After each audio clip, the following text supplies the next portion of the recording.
Buenas, muy buenas noches a todos, a todas las presentes, al pueblo seguidor de Historia para Millennials. Es inminente el cambio de nombre de este canal, es inminente. ¿Cómo les va?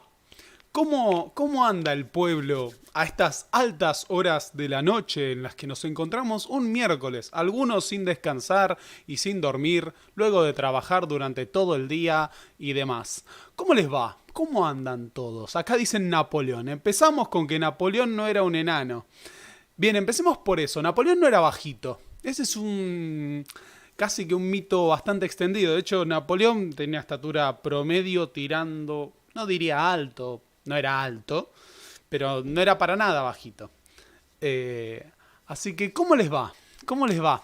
Yo estoy a nada del linchamiento, calculo. Acá hay acusaciones, hay posibles sentencias a picar piedras en la Patagonia. Lo que me parece razonable. Quiere decir que nuestro movimiento se asienta sobre bases sólidas. Bien, acá Cito Sol dice: yo te quiero mucho, profe, yo también te quiero. Yo los quiero a todos. Acá dicen: ah, la concha, me asusté. Capaz que tenías el volumen muy alto. Bien, ¿cómo les va? ¿Qué hacemos? ¿Empezamos por lo directo? ¿Vamos directo a Napoleón? ¿Hacemos invitaciones? ¿Por dónde deberíamos ir el día de hoy? Qué buena pregunta. Vamos a empezar planteando los... Vamos a hacer una corrección. Capaz que no me escuchan del todo bien. Así que vamos a hacer una ligera corrección para que me escuchen un poquito más alto. Y listo, ahí debería sonar incluso mejor. Pero bueno, nada, tenemos una serie de anuncios. Vamos por partes. Podemos empezar señalando, voy a tapar mi cara momentáneamente, que este sábado voy a estar en Caras y Caretas en Venezuela 330 y están todos invitados a tener una noche de historia hablando de José de San Martín. Esto es en la capital, esto es en Cava. La entrada es gratuita, sin reserva, es hasta copar el espacio. Bien, así que todos pueden venir, todos están invitados. De hecho, ese es uno de los grandes motivos por los que queda para el otro día el fin de la clase sobre San Martín. Así que ahí tenemos una parte. Después hay otra que hoy es el peor día para presentarlo, pero vamos a mencionarlo. Que es que se han habilitado los aportes a través de Mercado Pago para Historia para Millennials. Si ustedes observan la descripción de este video, van a encontrar que pueden realizar aportes ya para aquellos que no tengan tarjeta de crédito, que no se manejen con YouTube, pueden hacer aportes directamente con un link. Pueden ir y decir: ah, mira, quiero que el profesor tenga mejor sonido, ah, quiero que el profesor tenga mejor cámara, quiero que el profesor haga más videos. De hecho, el plan es que el año que viene esto va a salir mucho más prolijo, pero para que esto salga mucho más prolijo necesito apoyo. Así que nada, pero está esa idea. Además, no sé si conviene que lo mencione, pero muchos de esos eventos en realidad no me permiten vivir. Yo los hago por ustedes y porque me gusta hacerlos. Pero todas las charlas y demás, para que se sigan sosteniendo, el profesor tiene que comer y tiene que poder dedicar tiempo. Así que acá están diciendo mazorca, no importa cuándo leas esto. Dice: se vino el mangazo, el mangation. Pero bien, ahora vamos a lo que nos importa. No, hablando en serio, si quieren aportar a Historia para Millennials y no les interesa lo otro, no les interesa hacerse miembros por YouTube, pueden hacerlo a través de Mercado Pago el día de hoy. Ni siquiera a través de Cafecito. Está ahí, tiene el botoncito, después eso va a quedar subido. Pero bien, acá dicen un mejor reloj. Un reloj no estaría mal, no estaría mal un reloj. Pero bien, vamos a lo que nos convoca el día de hoy, ¿sí? El día de hoy tenemos una clase que ha sido postergada varias veces. De hecho, ha sido postergada dentro del día de hoy, si quieren. Ha sido postergada porque requería un tratamiento muy sólido y tuvimos que dejarla para otro día a partir de lo que fue todo el tema de San Martín. De hecho, vamos a cerrar San Martín la semana que viene. Pero lo que nos convoca el día de hoy es la historia de uno de los personajes posiblemente el personaje más trabajado de la historia mundial, junto a Adolf Hitler y, si queremos, a Jesús. Hoy en día nos convoca justamente la vida de Napoleón Bonaparte. Igual, no la vida propiamente, no vamos a hacer una suerte de biografía al detalle de Napoleón. Pero lo cierto es que el 15 de agosto fue el aniversario, fue el natalicio de Napoleón Bonaparte, que iba a ser originalmente el día en el que se iba a hacer este video, pero yo estaba en proceso de mudanza y no tenía internet. De hecho, ese fin de semana fue espantoso no tener internet. Jamás, hace mucho que no vivía en esa situación. Pero bien, vamos por partes. Nosotros nos proponemos el día de hoy hablar de las guerras napoleónicas, que es un periodo central de la historia de Occidente. Es más, podríamos decir que las guerras napoleónicas abren el mundo contemporáneo. Napoleón representa esa transición entre la edad moderna y la edad contemporánea. Podríamos decir que es una proyección de la Revolución Francesa, aunque eso es un motivo de debates. Peter McPhee corta la Revolución en 1799. Hobsbawm lo considera un producto de la Revolución. Arno Mayer considera que Napoleón exporta la violencia de la Revolución. Así que, de una u otra manera, vamos a encontrar que hay un vínculo de fondo entre Napoleón y la Revolución Francesa, pero además de que hay un vínculo, son parte de un mismo proceso, el paso de la edad moderna a la edad contemporánea. Casi que las guerras napoleónicas son el gran catalizador para que se termine de producir la transición entre esos dos siglos, entre ese siglo XVIII y ese largo siglo XIX.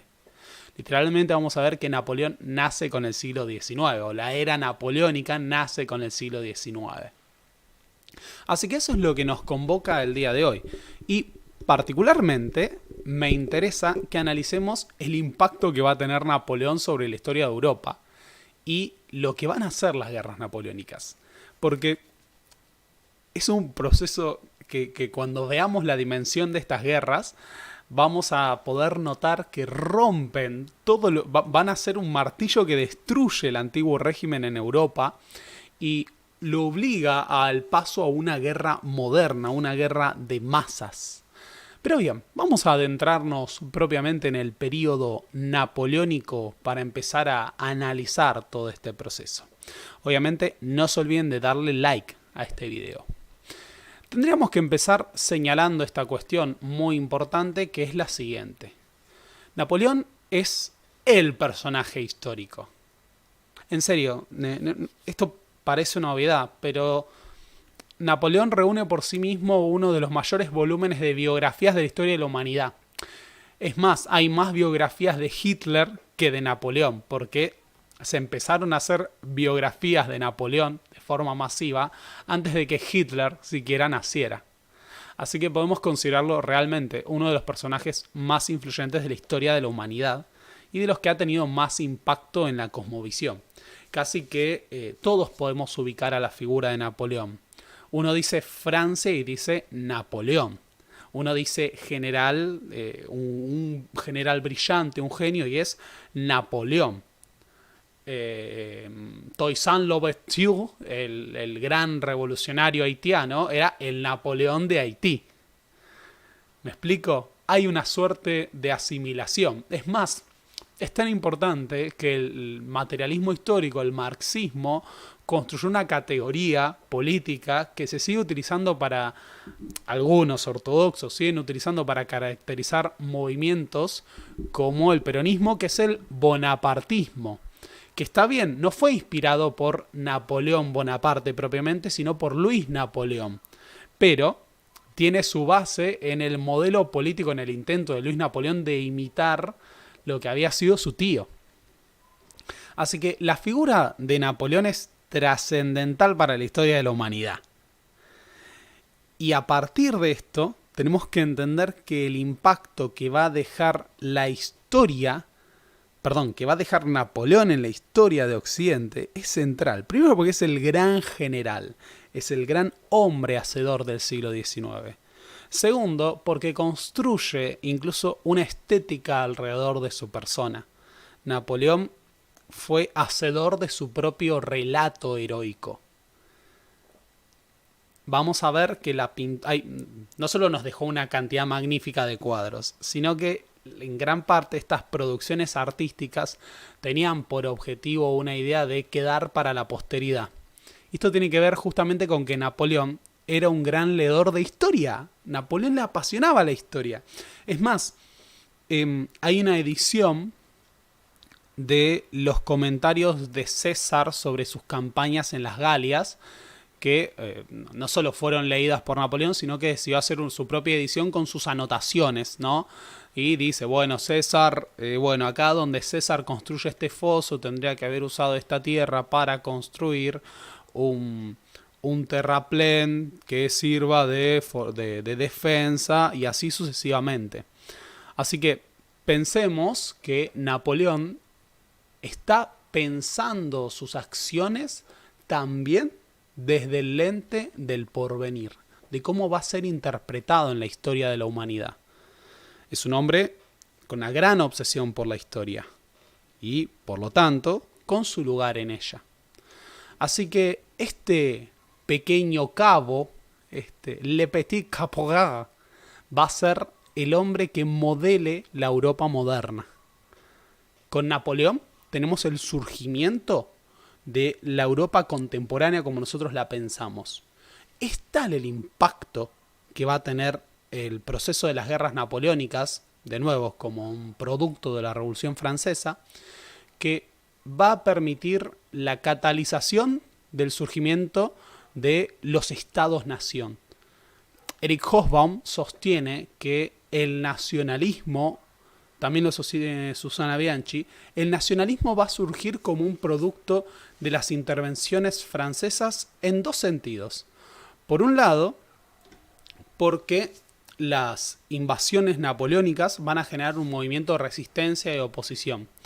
Y por el otro, porque esas mismas invasiones que generan un movimiento de oposición construyen un relato nacional, por oposición a la intervención francesa. Y en otros casos, porque la idea de autodeterminación de los pueblos, nacionalismo, es exportada por los propios ejércitos de la revolución. No nos olvidemos que Napoleón no deja de ser la Francia revolucionaria. Hasta que se constituya el imperio, es la República Francesa. Y además, esto es muy importante porque vamos a tener una nueva película de Napoleón. Y no es que acá alguien me esté pagando para promocionar esto, pero yo debo demostrar mi entusiasmo porque próximamente la figura de Napoleón Bonaparte va a ser interpretada por Joaquín Phoenix. Y, por Dios, qué gran actor Joaquín Phoenix. La verdad que nos sorprendió a todos con el Joker. Su interpretación de Cómodo es muy buena en Gladiador, por más que Gladiador sea históricamente muy inexacta. Y debo admitir que tengo muchas ganas de que salga esta película de Napoleón, que se supone sale a fin de este año. A ver, díganme que no quieren ver una película de Napoleón. O sea, no me jodan. Todos queremos ver. Así que, próximamente hay que estar atentos a que salga esta película. Creo que hay alguno que se está enterando ahora de esto, pero sí, Joaquín Phoenix está interpretando a Napoleón Bonaparte. Ya esta foto, si no me equivoco, se filtró el año pasado. La película sale a fines de este año. Pero bueno, no es por hacerle un chivo, sino que vamos a decir que queremos una película de Napoleón. Bien, damos una película bien producida de Napoleón. Pero bueno, lo que nos convoca entonces el día de hoy es hablar de la era napoleónica. Pero para entender la era napoleónica hay que ver de dónde sale Napoleón y cuál es el contexto que permite que esta figura exista. Una de las grandes ironías de la historia es que nosotros pensamos en Napoleón y pensamos en Francia, pensamos en Baguette, pensamos en la Revolución Francesa. Napoleón es prácticamente un símbolo de la historia de Francia, pero Napoleón no era propiamente francés. Napoleón era corso. Napoleón nació en la isla de Córcega, que se encuentra en el Mediterráneo y que históricamente era parte de Italia. De hecho, Napoleón originalmente no llamaba Napoleón Bonaparte, sino que era Napoleón Bonaparte. y voy a dejar de hacer mi dialecto italiano porque mucha gente dice que no era así. Que mi dialecto italiano es muy problemático. Pero digamos que Napoleón originalmente no es francés. De hecho, él hablaba... El francés de Napoleón tenía acento italiano. Porque había nacido en Italia y aprendió a hablar francés recién en la pubertad. Pero bien, detengámonos en esto. El corso, Napoleón Bonaparte, va a ser si queremos, el corso más famoso de la historia de la humanidad. No solo es el francés más famoso de la historia de la humanidad, podemos decir que es el corso más famoso de la historia de la humanidad. Y como tal, es el producto de que la isla de Córcega había sido recientemente anexada a Francia. De hecho, Córcega sigue siendo parte de Francia. Esa isla de Córcega en el Mediterráneo había sido ocupada militarmente a partir de una serie de acuerdos con Austria el año anterior al nacimiento de Napoleón. Y como tal, había engendrado un movimiento independentista, porque esta gente era italiana, no existía la idea de Estado-Nación de Italia. Italia no se va a unificar hasta finales del siglo XIX, con todo lo que va a ser el movimiento del Piamonte y demás. Existía una conciencia de italianos, entre comillas, o al menos de que los franceses eran extranjeros, ni siquiera hablaban el idioma. Así que hay un movimiento de resistencia nacionalista, no diría nacionalista, pero resistencia a la ocupación francesa. Es en ese contexto que estaba incluido Carlo Bonaparte y su esposa, Letizia Romolini. O sea, no podrían ser más italianos. Los apellidos están ahí, está muy claro que eran italianos. Y Carlo Bonaparte fue parte del movimiento de resistencia a la ocupación francesa y posteriormente, como militar, va a enviar a su hijo, Napoleón. Napoleón igual se cría en una familia extensa, tiene varios hermanos, pero Carlo Bonaparte está interesado en que Napoleón siga la misma carrera que él, que es el ejército. Napoleón es enviado de muy chico, tiene 15 años, si no me equivoco. Tiene que ser, sí, 15 años. Napoleón nace en el 69, así que calculen todo a partir de eso. De hecho, todo lo que hizo Napoleón lo hizo muy joven. Muy joven. A ver, hagamos esta cuenta. Napoleón nace en el 69. Waterloo o sea, es spoiler esto, ¿no? Pero Waterloo es en 1815. Así que al momento de Waterloo, Napoleón tiene 46 años. Casi 46 años. Era muy joven. Y ya había sido emperador de Francia. O sea, estoy spoileando toda la clase, ¿no? Pero calculo que esto ya lo tienen que saber. Pero todo lo que hizo Napoleón lo hizo muy, muy, muy joven. Así que, bien. Me mata cómo entró en la clase como si nada otra que Alberto que está en su mundo. Obvio, por supuesto. Así que, bien, si nosotros queremos analizar esto, pensemos que el joven Napoleón va a enlistarse en los ejércitos de los reyes de Francia en la década del 80. Muy chico, de nuevo, 15 años, ejército del rey de Francia. El punto es que, como sabemos, no sé si como sabemos, pero hay que recordarlo tal vez, ese joven Napoleón podría haber tenido una carrera muy fructífera en el ejército real. De hecho, él primero estudia matemáticas, siente pasión por la artillería y el conocimiento técnico, era muy inteligente, tenía mucho carácter, era muy estudioso, ya de chico ya estaba muy apasionado por la historia de Grecia, por la historia de Roma y demás. Y obviamente por la historia militar. Napoleón podría haber tenido una gran carrera en el ejército de los reyes de Francia, pero como se ha trabajado ya en este espacio, en este canal, la década del 80 va a ser particularmente turbulenta para Francia. Tal vez porque a finales de la década de 1780 se inicia la Revolución Francesa. Así que una posible carrera brillante en el ejército de los reyes de Francia se ve interrumpida porque Francia es sacudida por la revolución más importante de Occidente. ¡Tarán! Bien, esa revolución francesa que se inaugura con la toma de la Bastilla, va a llevar a que todo el aparato de la monarquía se derrumbe. La violencia revolucionaria inicia un periodo de grandes conflictos sociales, venganza y contravenganza. Esto ya se trabajó, para el que no esté al tanto, en este canal hay un video largamente desarrollado de casi 3 horas sobre la historia de la Revolución Francesa hasta la llegada de Napoleón al poder. Esta clase es una suerte de continuación de ese espacio. Así que, si nosotros partimos de esta idea, Francia ingresa en una etapa de violencia. Y la violencia y el caos político que se da en el país que es el más poblado de Europa occidental y el más importante, generó una reacción. Tan pronto aparece la revolución, aparece la contrarrevolución. Una contrarrevolución formada por ¿quiénes? Y bueno, por la nobleza, por los católicos, por la iglesia.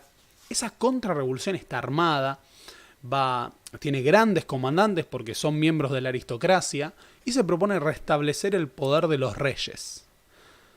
Pensemos que es una Europa monárquica y que la Revolución Francesa, así de radical, así de popular y transformadora, va a desestabilizar el mapa de Europa.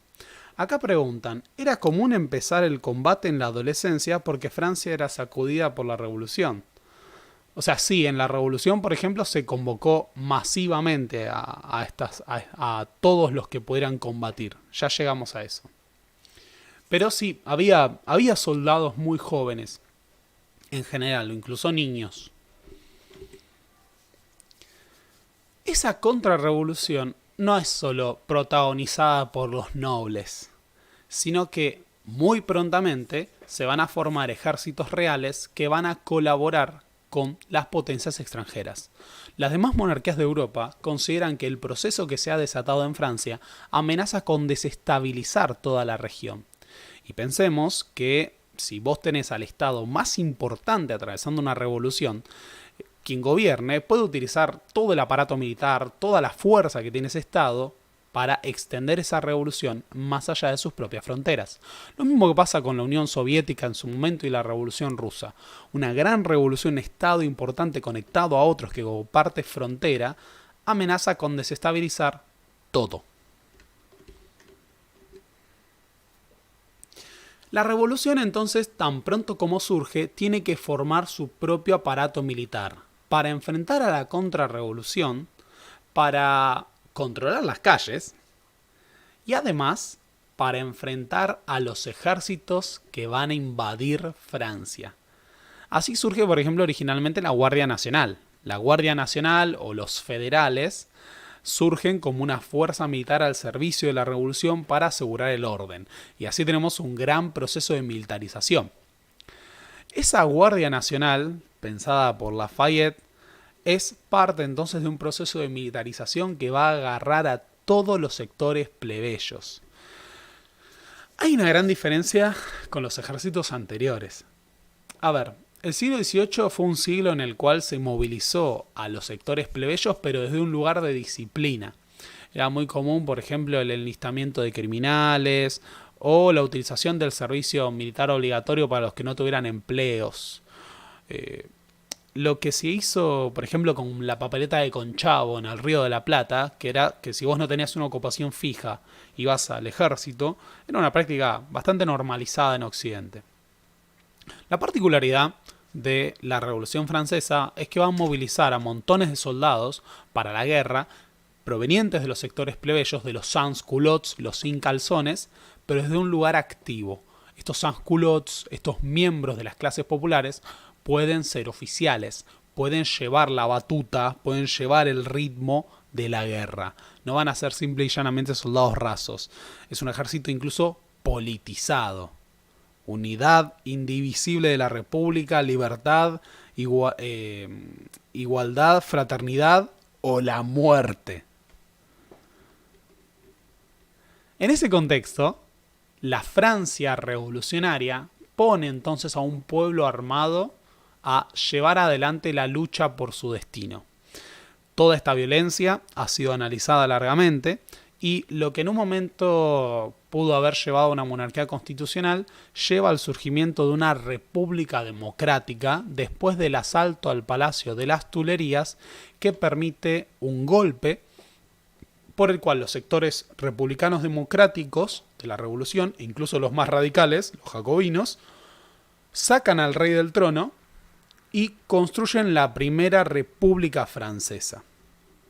Ahora, esa primera república francesa tiene que luchar para defender sus propias fronteras de la invasión de los ejércitos de Prusia y de Austria.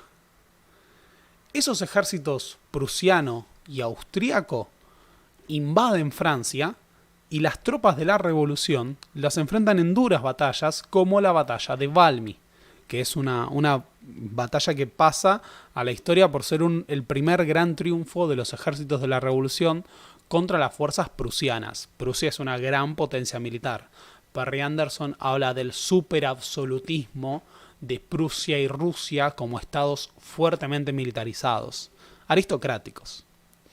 En este contexto, las líneas entre lo que era la Guardia Nacional como una suerte de milicia y el ejército de Francia se borran, no hay fronteras, pasa a ser militarizado el conjunto de la población.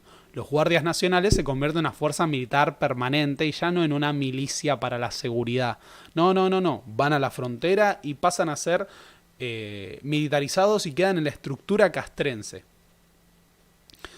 Ese ejército tiene que proveerse de todos los combatientes posibles, porque Francia está amenazada, la patria está en peligro, y el gobierno republicano decide llevar adelante un paso muy radical, que es anunciar la leva en masa. Todo francés que pueda portar un fusil va a servir a la patria. Esto transforma numéricamente el ejército de Francia a niveles que son terribles. Eso ya lo mencioné, pero Geoffrey Parker dice: el ejército del ejército francés pasa de tener una nómina de poco más de 100.000 soldados en la década de 1780 a una nómina de prácticamente 1.000.000. O sea, multiplican por 10 la cantidad de combatientes al servicio de Francia.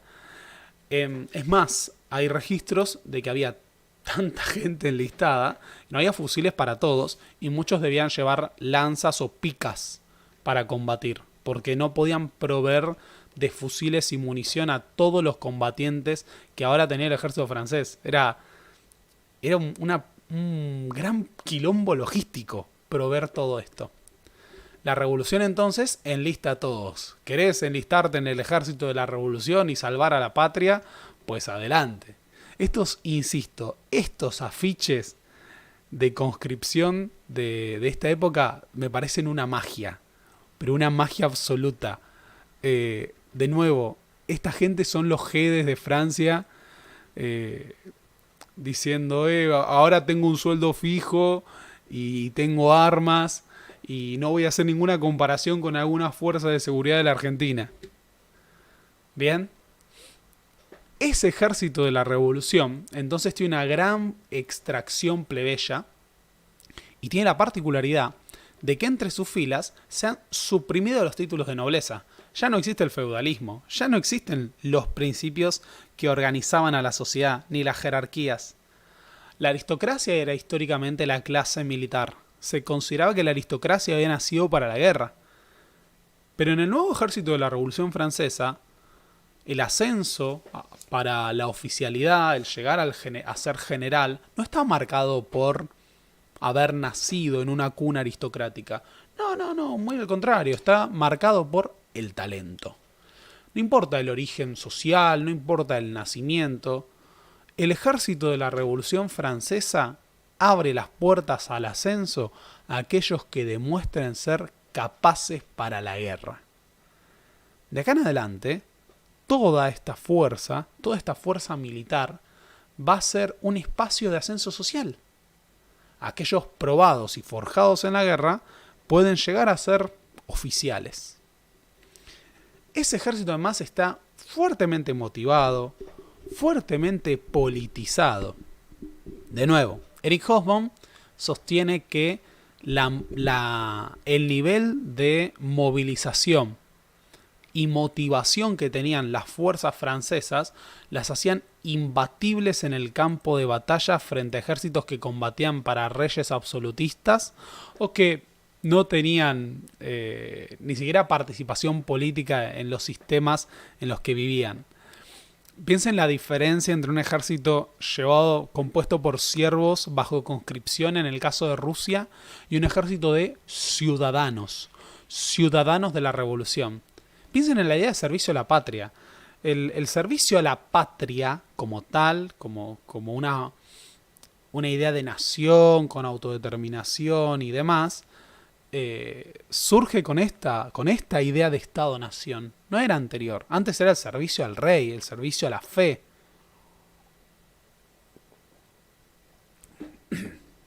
Podría existir cierta conciencia local, cierta idea de patria, pero no era la idea de nación. Este es un ejército de ciudadanos. Y eso es un cambio muy importante en la idiosincrasia militar y además en el nivel de motivación que pueden tener estos soldados. Son conscientes de que luchan por una nación que va a ser dueña de su destino y en la que ellos van a tener participación política. Es en ese contexto de la revolución que se produce el ascenso de Napoleón Bonaparte.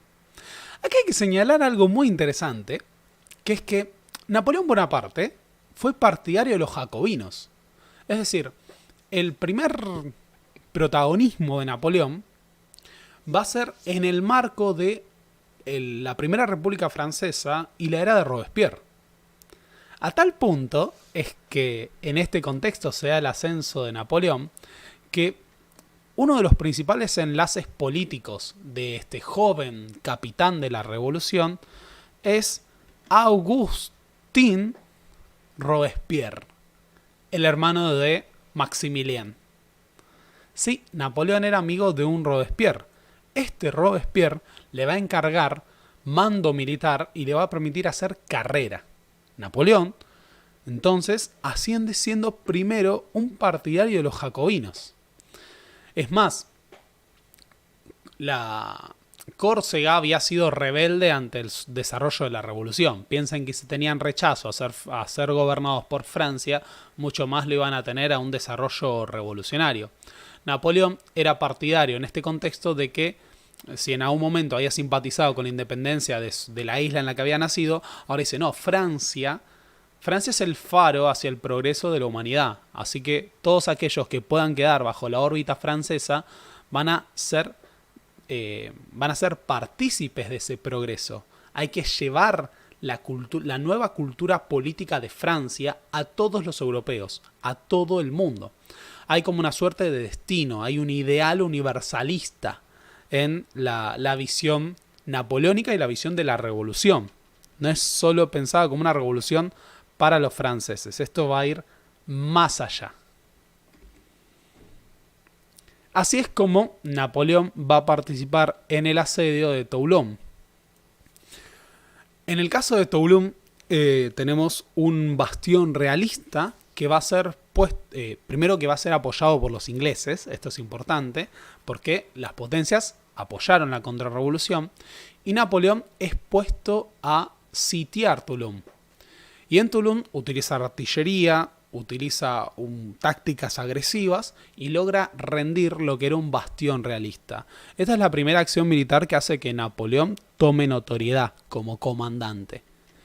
Así que fijémonos que Napoleón empieza combatiendo al servicio de la revolución contra los contrarrevolucionarios apoyados por potencias extranjeras. Y acá está el punto. Esa potencia que ahí estaba apoyando a los contrarrevolucionarios era justamente el Reino Unido, que como veremos va a ser el gran problema de Napoleón a lo largo de su carrera militar. Lo cierto es que Maximilien Robespierre, como se ha visto, insisto, en el video de la Revolución Francesa, fue derrocado por un golpe impulsado por los sectores moderados, que es conocido como el golpe de Thermidor. Ese golpe de Thermidor permite que el gobierno excepcional del terror jacobino llegue a su fin y Robespierre, que había tenido su mandíbula rota por un balazo, sea ejecutado, ¿no? Va a la guillotina. Corta la bocha. Con el fin de los jacobinos, Napoleón, que se sentía decepcionado por el desarrollo del terror, va a acercarse a sectores más moderados. Pensemos que hasta este momento Napoleón había hecho carrera política con la revolución, pero para los sectores radicales y en el momento en el cual la revolución estaba en peligro. Uno de los motivos también, ¿no?, que llevan a que el gobierno revolucionario termine liquidando a Robespierre es también, y pensémoslo, que la patria ya no estaba en peligro. Robespierre seguía persiguiendo a sus opositores, pero no era una situación de emergencia y ocupación por parte de ejércitos extranjeros la que se vivía. No, era más bien una situación en la cual Robespierre seguía impulsando las persecuciones para limpiar a los elementos que se le oponían, pero el peligro más inminente que la justificaba había pasado. Entonces esa explosión asesina ya no se podía justificar. Es en ese contexto que lo sacan a Robespierre.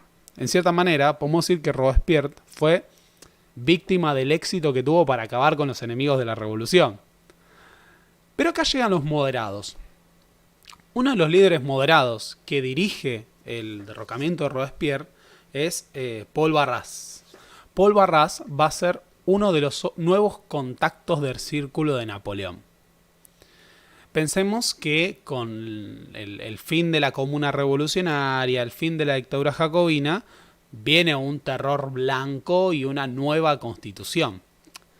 Pero no nos confundamos. El terror blanco que llega y que va a permitir a futuro el directorio es un terror blanco que es contra los sectores más radicales de la revolución, está bien, pero que no es monárquico. Porque la idea era una república, pero más limitada. No había que llegar a este punto. Entre esos contactos se empieza a mover Napoleón. Y ahí aparece la figura de Paul Barras. Paul Barras es un dirigente político moderado, republicano, es un revolucionario, ¿no?, pero republicano, no jacobino, radical, que apoya el derrocamiento de Robespierre y que busca un punto medio de moderación entre los jacobinos radicales y los monárquicos. Porque la contrarrevolución sigue existiendo. Y en cuanto la dirigencia revolucionaria pierda el timón, puede volver la monarquía a Francia. Tenemos un problema que ya... Ahí está, perfecto. Paul Barras entonces se contacta con Napoleón y le va a dar mando de tropa. A tal punto que Paul Barras es también el contacto de Napoleón con otra cuestión. Acá dicen que es el terror blanco. Bien, hago esta aclaración. El terror blanco fue la represión a los elementos radicales de la revolución que fueron ejecutados. Hubo ejecuciones. No es que sacaron a Robespierre y se terminó esto de ejecutar, cortar cabezas y demás, sino que se empezó a cortar las cabezas de otros. Se cortó las cabezas de los más radicales. Bien. Ahora,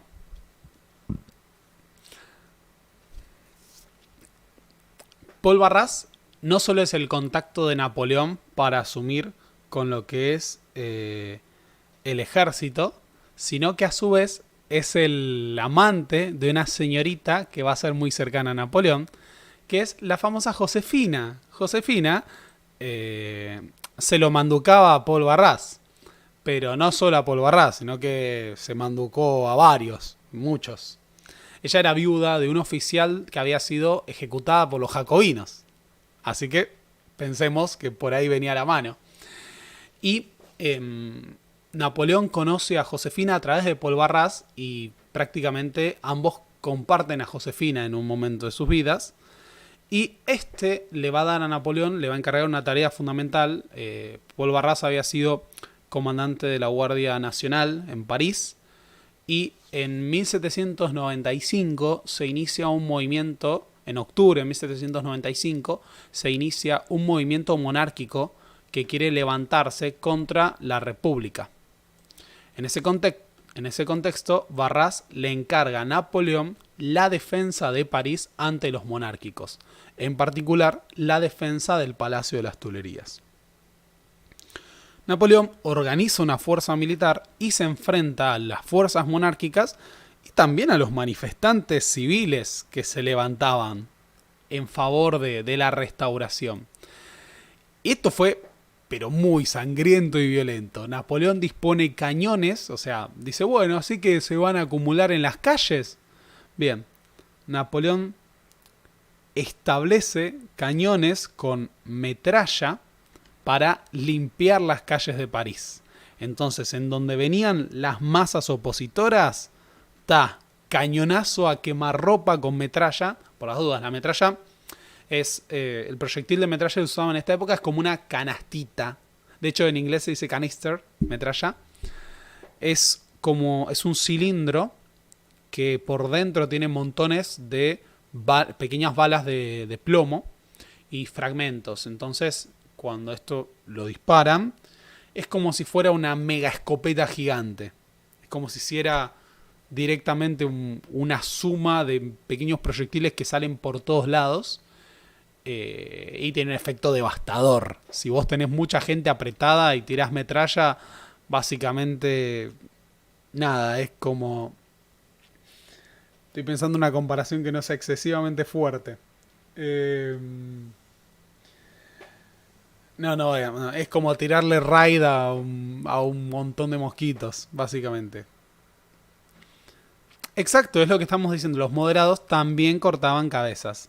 Acá el señor Tomás Garrido Ortiz manda saludos desde Chile. Un gran abrazo desde este lado de la cordillera. La represión que dirige Napoleón es muy efectiva. Acaba con los monárquicos y permite la consolidación de un nuevo poder político en Francia que va a ser el directorio. Acá quiero hacer hincapié en el comentario de alguien que es Lucas, que dice Pentakill. Bien. Agujeros sobraban con eso. Sí, definitivamente. El directorio va a estar dirigido por Paul Barras. Ahora hay que llevar la guerra más allá de las fronteras de Francia, sobre todo en los espacios en los que las potencias se están haciendo fuertes. Uno de los teatros militares más peligrosos era Italia.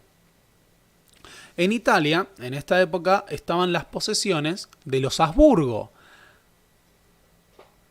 Recordemos que los Habsburgo, durante mucho tiempo, habían tenido posesiones italianas a partir de las guerras italianas que se iniciaron a finales del siglo XV. El gran capitán, Gonzalo Fernández de Córdoba, que peleaba para los Reyes Católicos, fue el primero que instaló el poder de los Reyes Católicos, y a futuro eso fue heredado por Carlos V, Felipe II, y así sucesivamente hasta Carlos II de España. Bien. Los Habsburgo ya no gobernaban en España, pero gobernaban en Austria, y después de la Guerra de Sucesión Española se dividieron los territorios que habían correspondido a los monarcas españoles, y los territorios italianos y parte de los Países Bajos terminaron en posesión de la Casa de Austria, pero de la rama de Viena. Así que las tropas francesas son enviadas en campaña más allá de los Alpes a combatir en Italia, en el norte de Italia. Ahí es donde entra Napoleón, que va a llevar adelante la primera campaña militar que lo va a destacar, que es la campaña de Italia en 1796. Esa primera campaña en Italia va a estar marcada por la lucha contra lo que fue las tropas de los Habsburgo, que los Habsburgo todavía son nominalmente emperadores del Sacro Imperio Romano, además de ser duques de Austria y dueños de Hungría. Y En, en el escenario de Italia, las tropas francesas ingresan y van a remodelar una Italia que es en esta época una colección de distintos estados, ciudades-estado, repúblicas como la República de Venecia, los estados papales, las posesiones austríacas. Las tropas francesas ingresan y Napoleón se encuentra con un ejército, las tropas francesas estaban acampadas en el norte de Italia, a Napoleón lo nombran, y el ejército que se encuentra Napoleón es un ejército que están pasando frío, estos a finales de 1796, invierno, en el norte de Italia, cerca de los Alpes, un frío de cagarse. Tienen hambre, se cuenta que le dicen, bueno, no tenemos caballería, pero no tenemos caballos. ¿Cómo que tienen caballería y no tienen caballos? Sí, tuvimos que comérnoslos. Era eso, morir de hambre. Las condiciones en las que encuentra el ejército francés por la falta de suministros son terribles. Y acá Napoleón convierte a esta masa de combatientes que estaban desmotivados, mal armados, poco alimentados, en una terrible fuerza de combate, y va a encabezar una serie de campañas que le permiten llegar a Roma. Piensen que las relaciones con el Papa eran complejas porque la revolución rompió relaciones con la Iglesia Católica. Habían derrocado a un rey, lo habían ejecutado, y el rey era la cabeza de la Iglesia Galicana. Así que no era algo light matar al monarca si vos querías establecer, y ni hablar de las reformas laicas, la constitución civil del clero. Napoleón ingresa y termina apropiándose territorios para Francia que originalmente habían sido de los estados papales.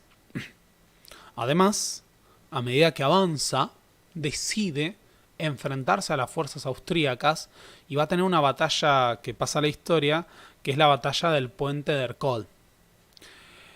En el Puente de Ercole, Napoleón dirige el asalto, se supone, a una guarnición austríaca.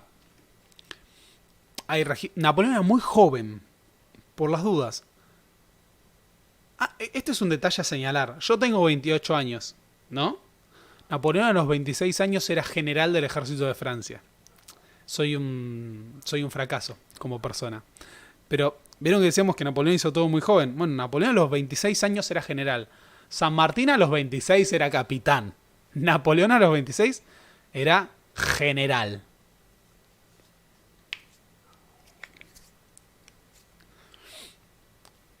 Al mando de ese ejército dirige la ofensiva, y los registros, por más que no llevaba la bandera así, sí hay registros de que él estaba con la artillería. Napoleón era un hombre de artillería, por eso le decían Le Petit Caporal, el pequeño cabo, el pequeño cabo de artillería. No es que fuera pequeño, es que era joven, más que bajito. Y esa artillería, él estaba con los cañones, todo, y dicen que bueno, al final de la batalla, a diferencia de otros generales, Napoleón estaba todo sucio, embarrado, lleno de pólvora.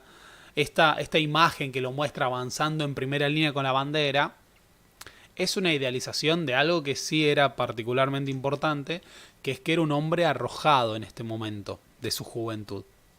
En el Puente de Ercole, entonces, las tropas francesas logran un gran triunfo que les permiten apropiarse de todo lo que es la Lombardía, el norte de Italia. Napoleón incluso ingresa en Roma y amenaza con invadir Viena. Porque si ustedes agarran el mapa de lo que es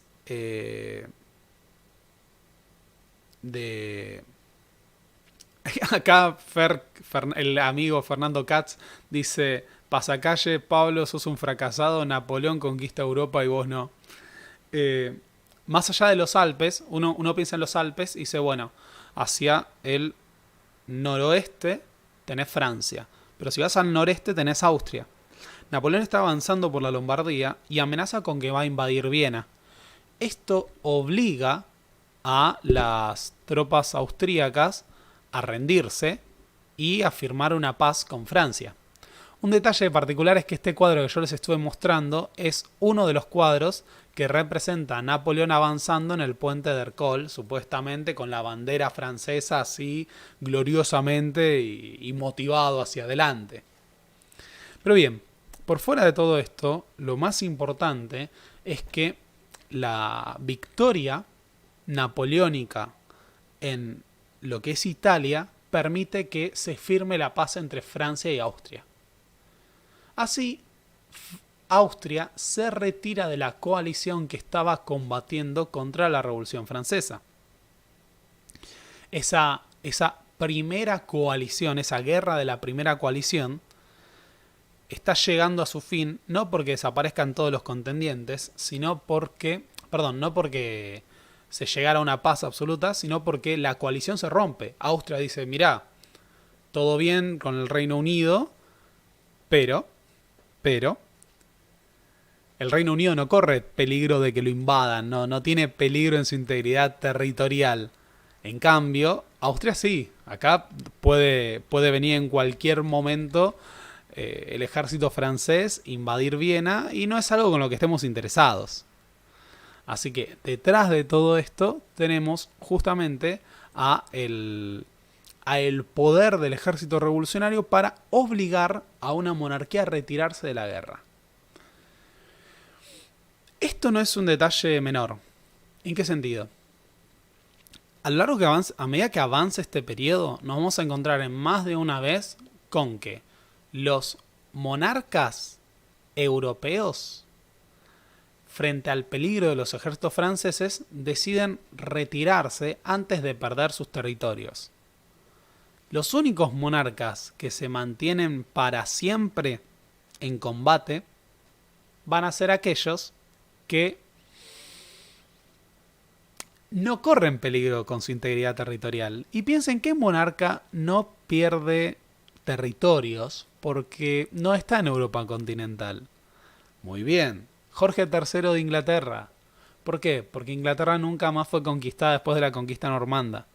Así que, a medida que avancen las guerras napoleónicas, nos vamos a encontrar con un Reino Unido al que Francia no puede doblegar porque no lo puede invadir.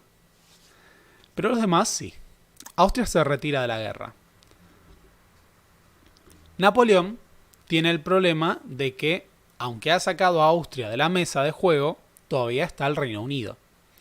Y al directorio le lleva una propuesta: invadir Egipto. ¿Por qué invadir Egipto? Bien, porque lo que busca Napoleón es cortar el comercio que manejan los ingleses en el Levante. Es decir, cortar sus vías y sus rutas comerciales con el Oriente Medio y de ahí cortar con lo que es la India. Así que Napoleón va a dirigir una expedición para llevar adelante una campaña en Egipto. Piensen lo que era para Napoleón, que era un fanático de la historia. Esto le permitía compararse con Julio César, le permitía compararse con Alejandro Magno. El punto es que Egipto es parte en este contexto de lo que es el Imperio Otomano. Y en particular de los mamelucos.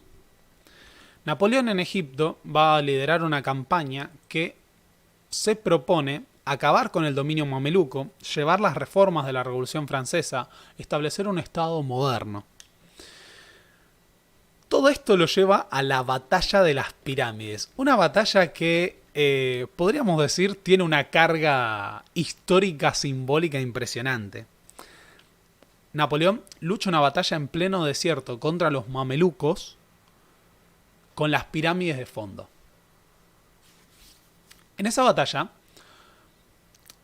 tenemos una fuerza muy moderna, profesional, de combatientes franceses, del ejército francés revolucionario, infantería, artillería, fusiles.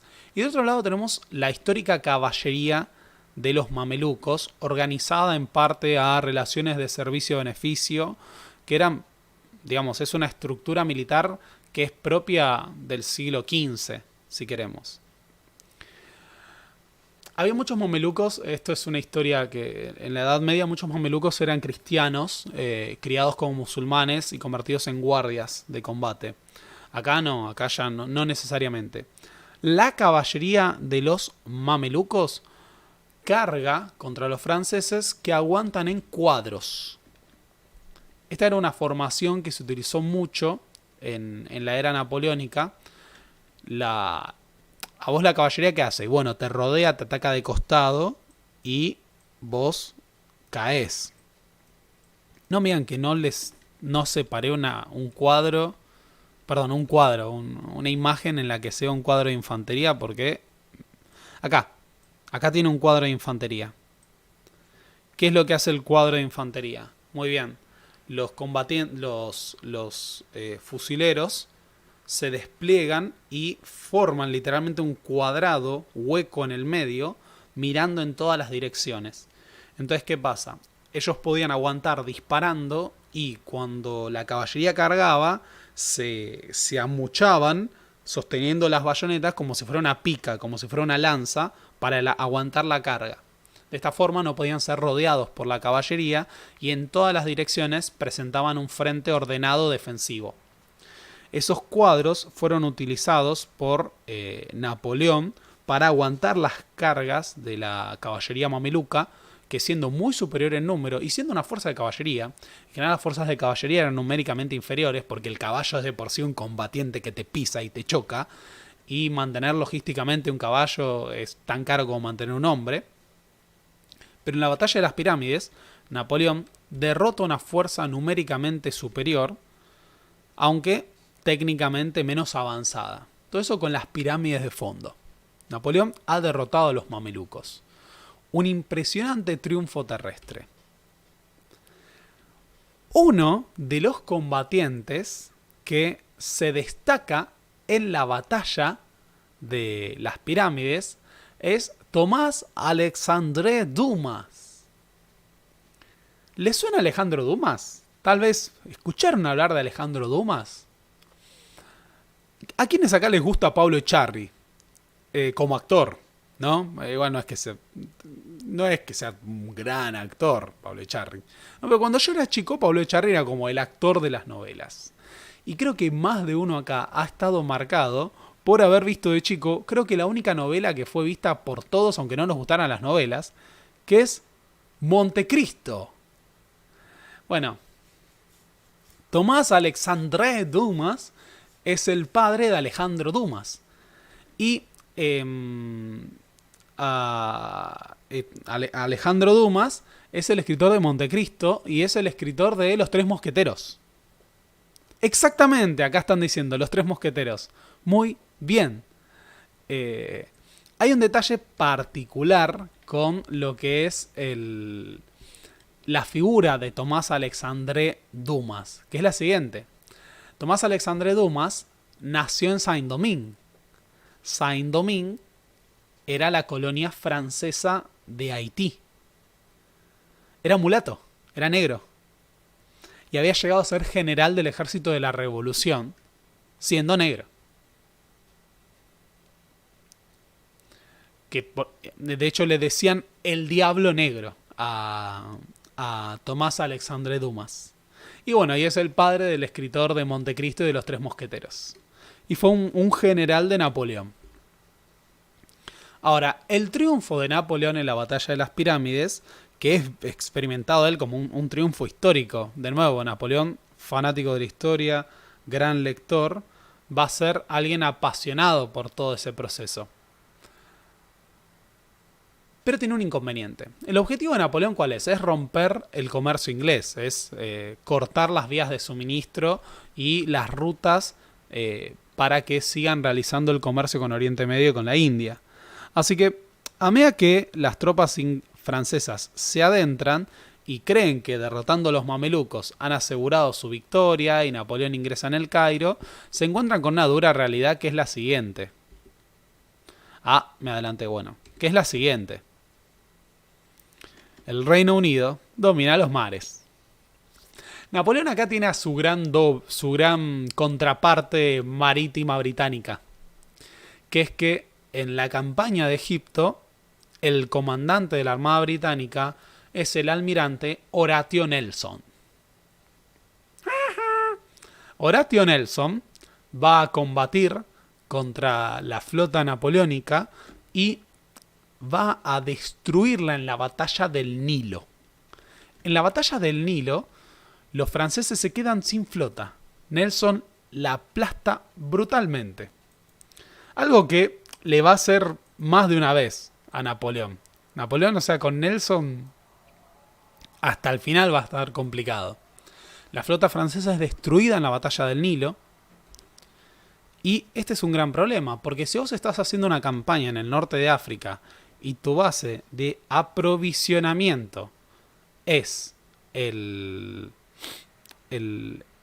océano, digamos, vos tenés que aprovisionarte a partir del mar, el hecho de que destruyan tu flota te deja aislado. Te deja aislado en el norte de África, que de nuevo, el norte de África, no estamos en un territorio particularmente amigable. Estás en el desierto. Es un ejército francés viviendo en el desierto. Las tropas francesas, desprovistas, van a encontrar ahora enormes dificultades logísticas. No tienen alimentos, no tienen medicinas. Napoleón se propone romper ese bloqueo.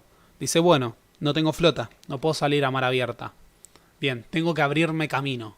Bueno, voy a abrir camino por tierra. ¿Qué voy a hacer? Voy a conquistar el Imperio Otomano adentrándome en Siria. Y Napoleón inicia una campaña a través de Siria y avanza por lo que hoy es la región de Palestina y donde está hoy el Estado de Israel.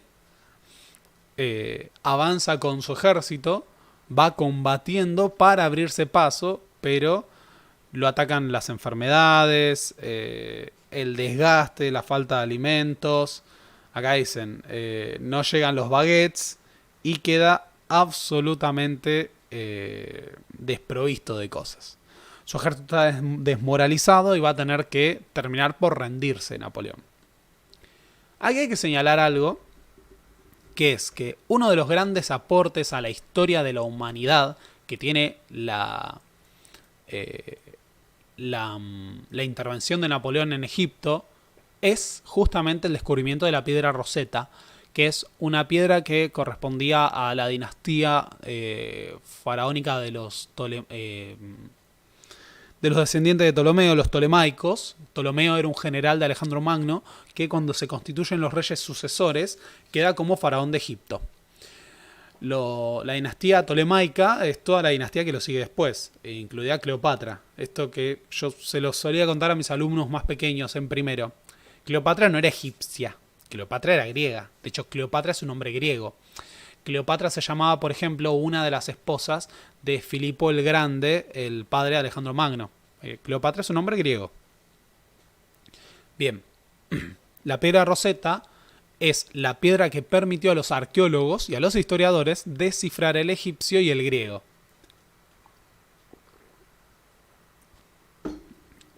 Por eso,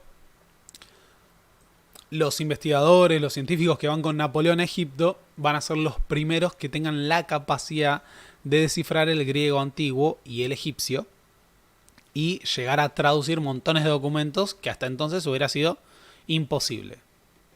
Por las dudas, ¿por qué la piedra Rosetta? Capaz no me detuve en este detalle, que es que la piedra Rosetta tenía inscripciones que estaban al mismo tiempo en griego antiguo, en egipcio antiguo y así sucesivamente.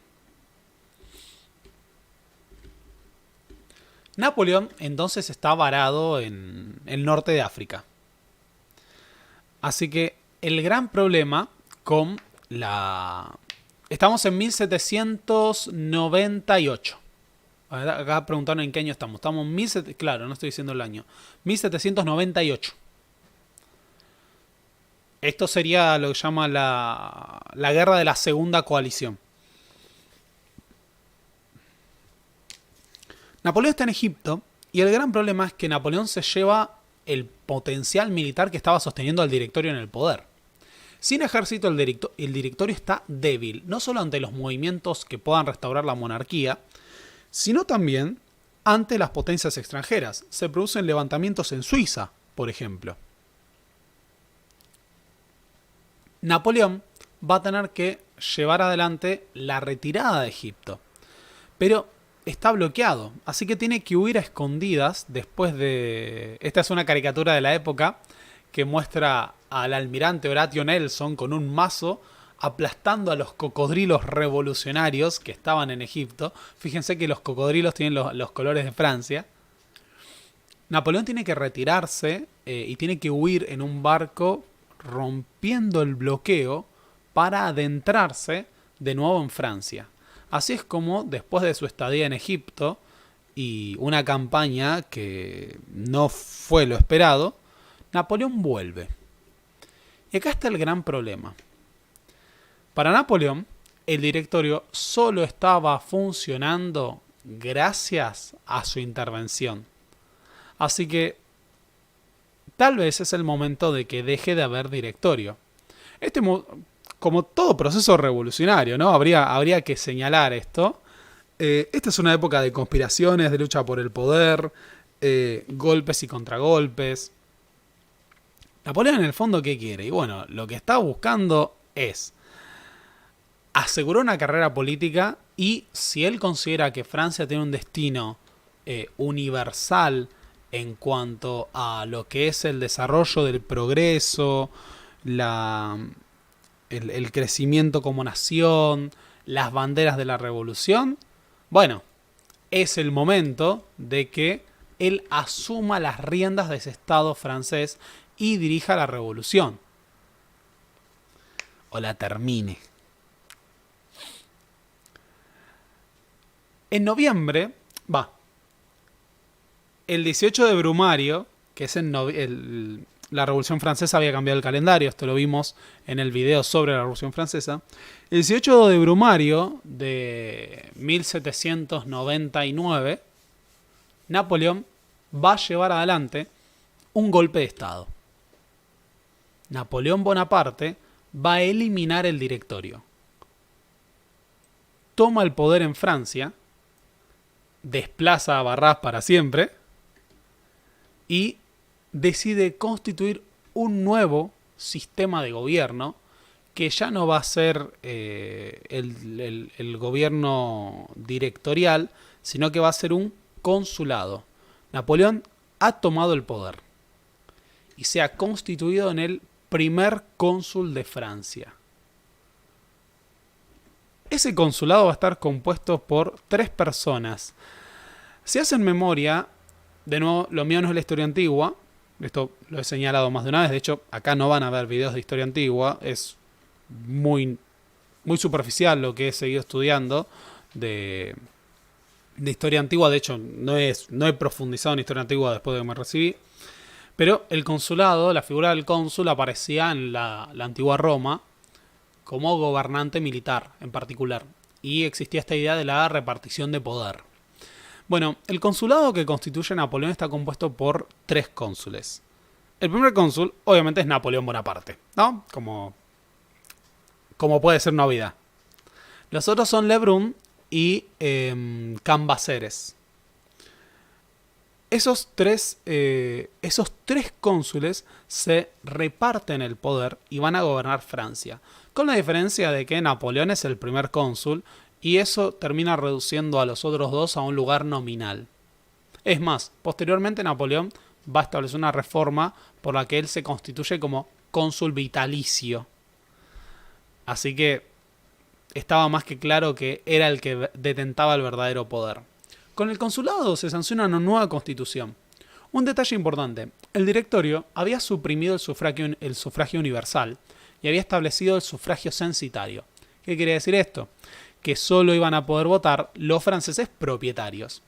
Napoleón, fíjense, porque esto me parece importante, Napoleón gobierna en un consulado y puede ser vitalicio, pero el sistema es republicano, hay una constitución y de hecho hay sufragio universal, hay un parlamento, hay asamblea legislativa.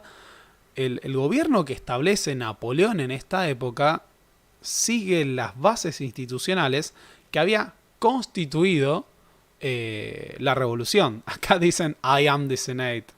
Es Palpatine tomando el poder. El directorio soy yo. Acá dicen ahí le empezó.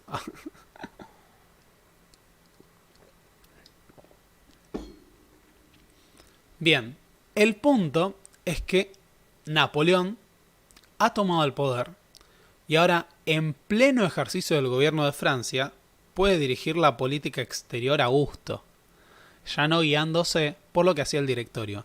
Podemos decir que Napoleón tomó conciencia de que era la fuerza militar de sus ejércitos la que sostenía el directorio y que con esa misma fuerza militar lo podía sacar del poder.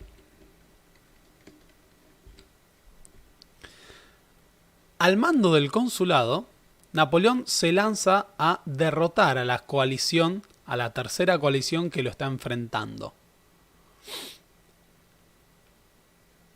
Para derrotarla, de nuevo va a jugar la carta de el avance territorial. Pensemos que Inglaterra en este contexto es la potencia que está expuesta, ¿no? Bueno, ahí está Inglaterra. Y si invadimos Inglaterra, está bien, ¿no? Está junto al Sacro Imperio Romano, está junto a Rusia. Pero si invadimos Inglaterra, ¿se puede bancar Inglaterra una invasión? Bueno, Napoleón va a coquetear con esta idea, movilizando cientos de miles de soldados al norte de Francia. No, me adelanté. No, eso es en 1803. Olvídense. Antes de eso, Napoleón va a cruzar los Alpes para volver a dirigir una campaña militar hacia Italia. Ah, un segundo. Me adelanté con una cuestión. Volvamos. La época de las conspiraciones y la debilidad militar que había experimentado el directorio con Napoleón en Egipto llevaron a que haya levantamientos y avances territoriales en el sur. Por ejemplo, en lo que es la región de los Alpes. En los Alpes, en Suiza, los movimientos contrarrevolucionarios tomaron fuerza. Los austríacos avanzaron sobre Italia. Napoleón decide cruzar los Alpes y volver a hacer campaña en Suiza, en el norte de Italia, contra los austríacos y los contrarrevolucionarios suizos. Y así es como Napoleón nos lega este cuadrazo. Porque si esto no les parece un cuadrazo, no sé qué lo es. Es una maravilla, hay que señalarlo, es una maravilla ese cuadro. Ese cuadro es Napoleón cruzando los Alpes en el 1800. Bien, ahora, Napoleón cruza los Alpes, derrota a los austríacos y los obliga a replegarse. Acá se produce la batalla de Marengo, en la que las tropas austríacas en el norte de Italia son derrotadas por las tropas francesas. Austria se repliega y va a tener que firmar la paz con Francia. Al mismo tiempo, las tropas del ejército francés, pero no lideradas por Napoleón, avanzan y hacen campaña en Alemania y logran derrotar a las fuerzas aliadas que avanzaban en el norte.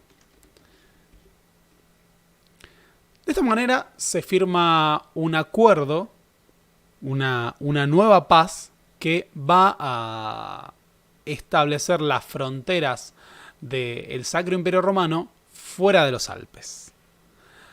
Si se fijan, el Sacro Imperio Romano nominalmente había tenido extensión más al sur. También se alejan de los Países Bajos, austríacos. Así surgen estados que podemos llamar estados satélites. A medida que el avance de la República Francesa se da, lleva las marcas institucionales de la Revolución. Esos territorios que estaban en el norte de Italia, esos territorios que estaban en Suiza, que estaban en los Países Bajos, van a quedar ordenados bajo los ideales de la Revolución Francesa. Así surgen nuevos estados, nuevas repúblicas. La República de Batavia, que está en los Países Bajos. Fíjense que la República de Batavia tiene los colores de la Revolución y de los galos. Originalmente Batavia era el nombre con el que los romanos denominaban a esta región. Después tenemos la República Helvecia, que es la República de Suiza, que también va a funcionar como un estado satélite de Francia. Y la República Cisalpina, que es el norte de Italia. Se está remodelando el mapa de Europa. Están surgiendo regímenes republicanos bajo la idea de autodeterminación de los pueblos y nación. Esto está cambiando la fisonomía de Europa y está quitando poder a todo lo que era hasta ese momento el ordenamiento de las monarquías absolutas. Esta paz que se firma permite la retirada de todas esas potencias. Menos una. Hay una que sigue ahí, porque esa es la que no corre riesgos de perder territorios ante los ejércitos franceses. La potencia que sigue en pie de guerra es el Reino Unido. Jorge III, el rey Jorge, sigue yendo a la guerra contra Napoleón. Y va a infringir estos tratados estableciendo alianzas militares y una nueva coalición, ahora sí, la cuarta coalición contra Francia. En este contexto, Napoleón, ahora sí, se propone amenazar con invadir Inglaterra. Moviliza cientos de miles de soldados al norte de Francia, mirando al Canal de la Mancha y diciendo: ¿estás para una invasión? ¿Vos te la bancás? Mirá que si me seguís pinchando yo te invado. Es complejo pensar esto porque Napoleón no tenía la capacidad anfibia para hacer esa invasión, pero sí tiene una cantidad de soldados que superaba enormemente cualquier cosa que pudiera desplegar el Reino Unido. Pero, ¿cuántas coaliciones va a haber? Acá preguntan, ¿cuántas coaliciones? 7. Va a haber 7 coaliciones contra Francia. Napoleón despliega estos ejércitos y amenaza con invadir el Reino Unido. Y en el Reino Unido se ríen de Napoleón, porque había que invalidar esa posibilidad, ¿no? Que, mirá si va a cruzar el Canal de la Mancha, el petizo ese francés. Mirá si va a cruzar. No se anima a cruzar. No se va. Y si cruza, y si cree que va a conquistar nuestra isla como ha conquistado otras cosas, vamos a ver que lo vamos a pinchar. Este es muy bueno. Hay que reconocer que es bueno, ¿no? Está Napoleón, que salta de Córcega a Francia, a la ambición, el poder, a Calais mirando al Canal de la Mancha y ¡tac! Lo pinchan, ¿no? Si saltás, te vamos a pinchar. Son muy buenas las caricaturas inglesas a Napoleón. A mí me re gustan. Están buenas para analizar todo esto. Pero Napoleón no invade. No invade porque el Reino Unido ha formado una cuarta coalición, ¿no? Esa cuarta coalición supone la amenaza en otros frentes. Va a tener que sacar a sus tropas del norte de Francia, Napoleón, para enfrentar a los austríacos. En el medio, una conspiración para derrocarlo lleva a que éste decida llevar adelante un cambio importante institucional. Napoleón, frente a la posibilidad de que termine su obra con su muerte, decide coronarse emperador de Francia. Esto es particular porque, para ser coronado emperador, convoca al Papa. Es el Papa el que va a darle legitimidad a esa coronación. Pero en un gesto, acá se buscaba normalizar la relación con la Iglesia, sustentar el nuevo orden político. Al momento de coronarse, Napoleón, ¿qué hace? En vez de que el Papa le coloque la corona, él toma la corona y se la coloca a él, como un gesto de decir: yo me corono, no es Dios, sino que es mi propia voluntad la que establece mi capacidad de mando. Napoleón tiene que ganar la guerra contra la cuarta coalición.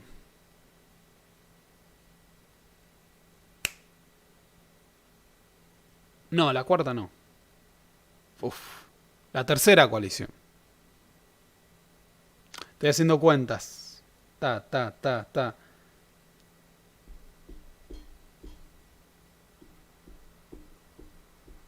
No, la cuarta coalición. Esperen. Sexta. Es que lo tengo que hacer, perdón, Sexta. Quinta. Cuarta. el problema con las coaliciones es la siguiente. No es que haya habido paz, es que fueron cambiando la composición. Acá todavía no está Prusia. Prusia viene después. En otra alianza. Pero esa es la quinta. Hay una que es de... Ahí está, sí es la... No. No, esta tiene que ser la tercera. Porque la sexta... Y si no hay una que no es coalición. Porque hay un momento en el cual... en el que Austria se suma durante la guerra con España. La Cuarta Internacional. En este momento hay una alianza cuyos principales componentes son Inglaterra, el Reino Unido, el Sacro Imperio Romano, con los austríacos. Los austríacos en este momento son también los emperadores del Sacro Imperio Romano. Y el Imperio Ruso. Después vamos a tener otra alianza que incluye al Imperio Ruso, Prusia e Inglaterra. Después vamos a tener otra alianza que es el Reino Unido, España y Austria. Después vamos a tener otra alianza que es...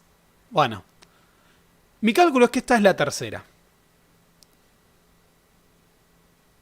Esta es la tercera porque en la cuarta tiene que estar Prusia y en la quinta tiene que estar Austria de nuevo, pero no Prusia. Así que esta matemáticamente es la tercera. El problema de que sean tantas coaliciones, que de nuevo, es una forma de decir, fueron recomposiciones de alianzas contra Napoleón. Pero no es que hubo paz absoluta. Se firmaban las paces por separado y se volvían a aliar. O sea, el Reino Unido volvía a fomentar una nueva alianza contra Napoleón. Estamos en la tercera coalición. Bien, esa tercera coalición, que está compuesta por el Reino Unido, principalmente, después hay otros poderes menores, pero por el Reino Unido, Rusia y Austria, obliga a Napoleón a buscar un aliado que pueda enfrentar a la flota inglesa. Ese aliado va a ser España, la España de los Borbones, con Carlos IV, el papá de Fernandito. Así se unifican ambas flotas y van a enfrentar a la flota del Reino Unido en la batalla de Trafalgar.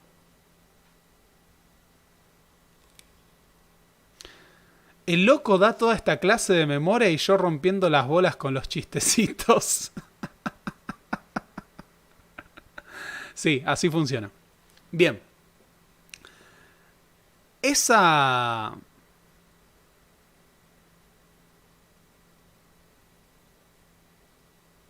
No estaba diciendo lindos.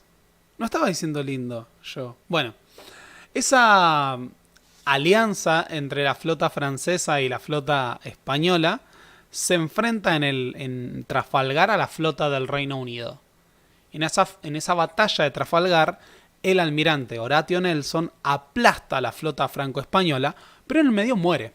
Una bala de cañón le rompe la columna y muere. Él ya había quedado tuerto de un proyectil anterior y ahora la queda. Ya no hay más Horatio Nelson. Pero en el medio, Horatio Nelson había dejado a la alianza franco-española sin flota.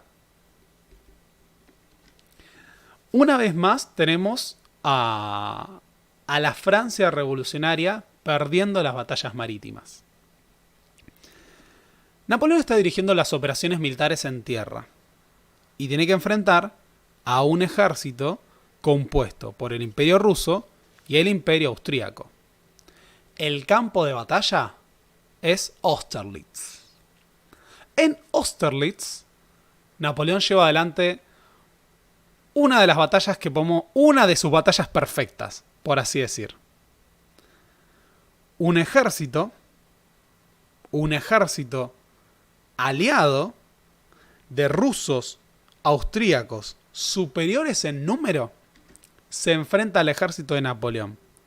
Napoleón, con una fuerza numéricamente inferior, rodea al ejército aliado y lo derrota. Y no solo lo derrota. A ver, Austerlitz es una batalla que se sigue estudiando en la teoría militar hasta el día de hoy porque es un triunfo perfecto. Es como decir la batalla de Canas en la Edad Antigua. La batalla de Austerlitz, de nuevo. Un ejército numéricamente inferior rodea a otro y es tal el despliegue militar de Napoleón que por cada baja que tienen las tropas francesas, las tropas aliadas tienen 5 prácticamente. Es un desastre Austerlitz para los aliados. Napoleón inflige para algunos el mayor triunfo militar de su carrera en Austerlitz. Y eso que tuvo muchos grandes triunfos militares. De nuevo, era brillante el tipo. El gran punto con Austerlitz en 1805 es que totalmente derrotado el Sacro Imperio Romano, es disuelto.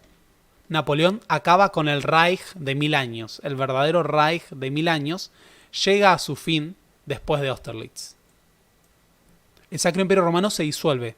1806 no es una forma de decir, desaparece el Sacro Imperio Romano. A partir de esto surgen montones de pequeños estados alemanes que van a ser independientes y muchas veces van a convertirse en satélites de Napoleón. Ya no hay Sacro Imperio Romano. ¿Se acuerdan de los Habsburgo? Ya no son emperadores. Bueno, sí, son emperadores de Austria, pero ya no son emperadores de Alemania. Ese título desaparece. Napoleón está refundando todo lo que es el Sacro Imperio, el mapa de Europa. Por eso esta caricatura de la época muestra a Napoleón refundiendo las coronas europeas y creando nuevos estados, ¿no? Baviera, Wittenberg, Baden, todos los que antes eran estados vasallos de los emperadores de los emperadores Habsburgo, ahora pasan a ser satélites de Francia o estados independientes. En ese contexto, en el que Napoleón acaba de romper el Sacro Imperio Romano. De nuevo, el Sacro Imperio Romano tuvo prácticamente 1000 años de existencia. Casi un milenio. De nuevo, cuando hay gente que me pregunta, ¿por qué Hitler decía 1000 años? Hitler decía un Reich de 1000 años porque el primer Reich, el Sacro Imperio Romano, había tenido prácticamente 1000 años de existencia.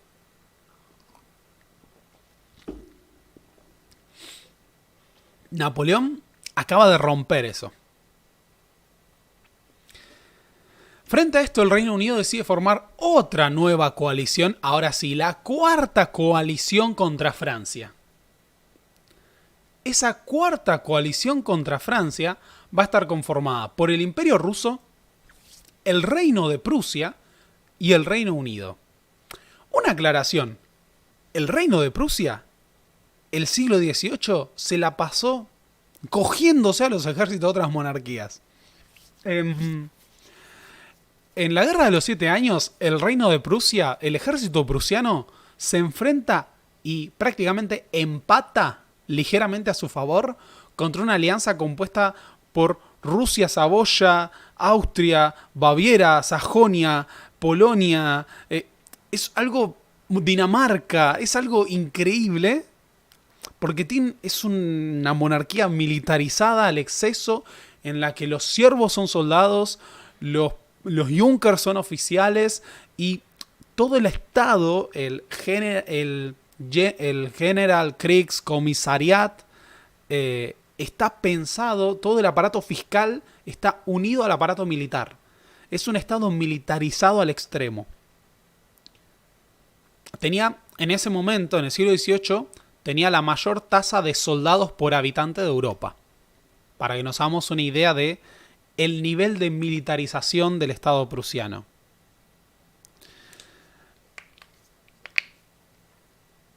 Esa alianza va a la guerra contra Napoleón, en lo que va a ser esta cuarta coalición. Napoleón dice, bueno, vamos a organizar al ejército una vez más y va a enfrentarse a las tropas prusianas en la batalla de Jena. En la batalla de Jena, el ejército francés se enfrenta al que era considerado por muchos durante un siglo el ejército más poderoso de Europa, el ejército más profesional, más disciplinado. Hoy en día se usa el disciplina prusiana para referirse a una extrema disciplina. Eso se había forjado en la época de Federico II el Grande de Prusia. En la batalla de Jena, el ejército francés captura los trapos de Prusia. Literalmente, esa foto es un dragón francés llevando una bandera prusiana. No es un error, es un dragón francés que ha capturado una bandera prusiana como trofeo. Y la caballería francesa, que era una fuerza de choque, Napoleón había recuperado la carga de caballería como un elemento disruptivo en el campo de batalla, logra derrotar a la infantería prusiana y el ejército que era considerado el más poderoso de Europa del Este es aplastado por el ejército napoleónico. Jena es una derrota durísima y acá, como pueden ver, hay franceses sosteniendo trapos arrebatados a los prusianos, entre otras cosas.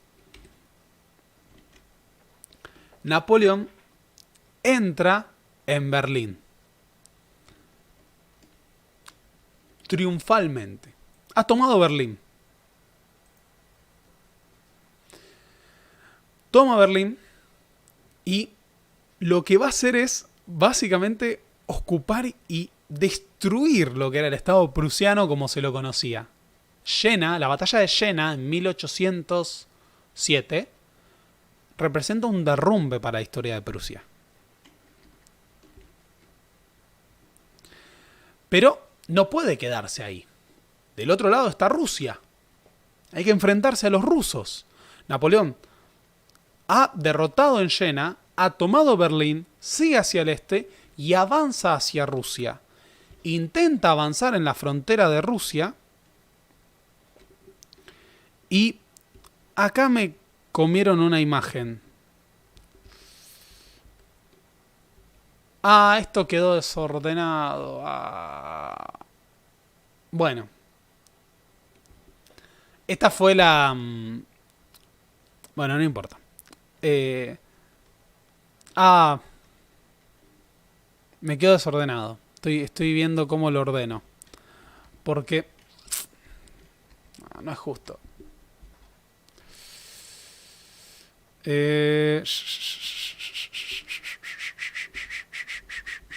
Un segundo. Esto tendría que haber ido antes. No. No.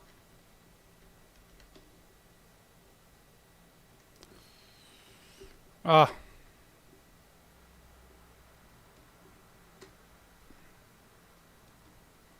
Bueno. Vamos por partes. Ah.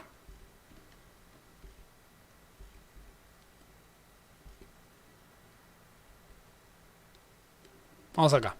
Bien. Napoleón ha aplastado el ejército prusiano. ¿Sí?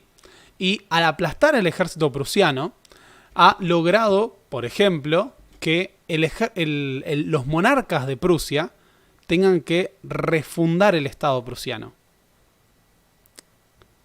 ¿Por qué decimos esto?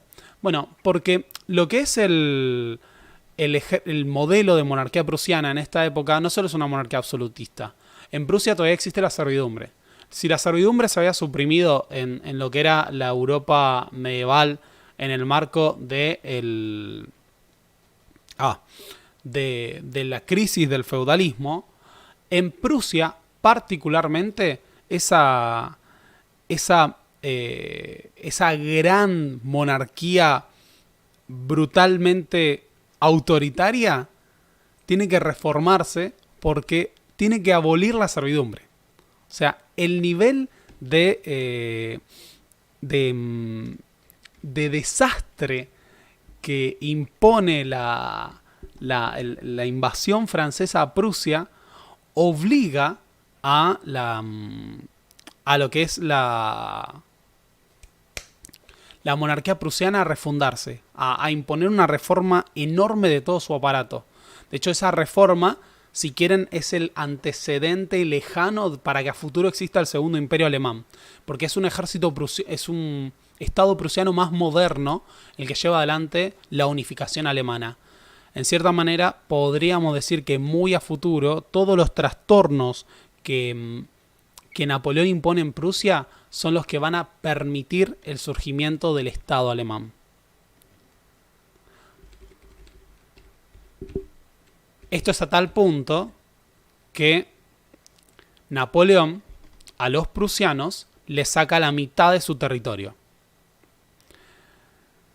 Así surge el Gran Ducado de Varsovia. El Gran Ducado de Varsovia es un estado vasallo del Imperio francés que era la mitad de Prusia. En esta época no existía Polonia porque en una serie de repartos el Estado polaco lituano había desaparecido a finales del siglo XVIII, absorbido por Prusia, Austria y Rusia. Ahora, Polonia, en cierta manera, volvía a existir como una suerte de estado satélite de Francia, el Gran Ducado de Varsovia. Napoleón le acaba de sacar la mitad del territorio a Prusia.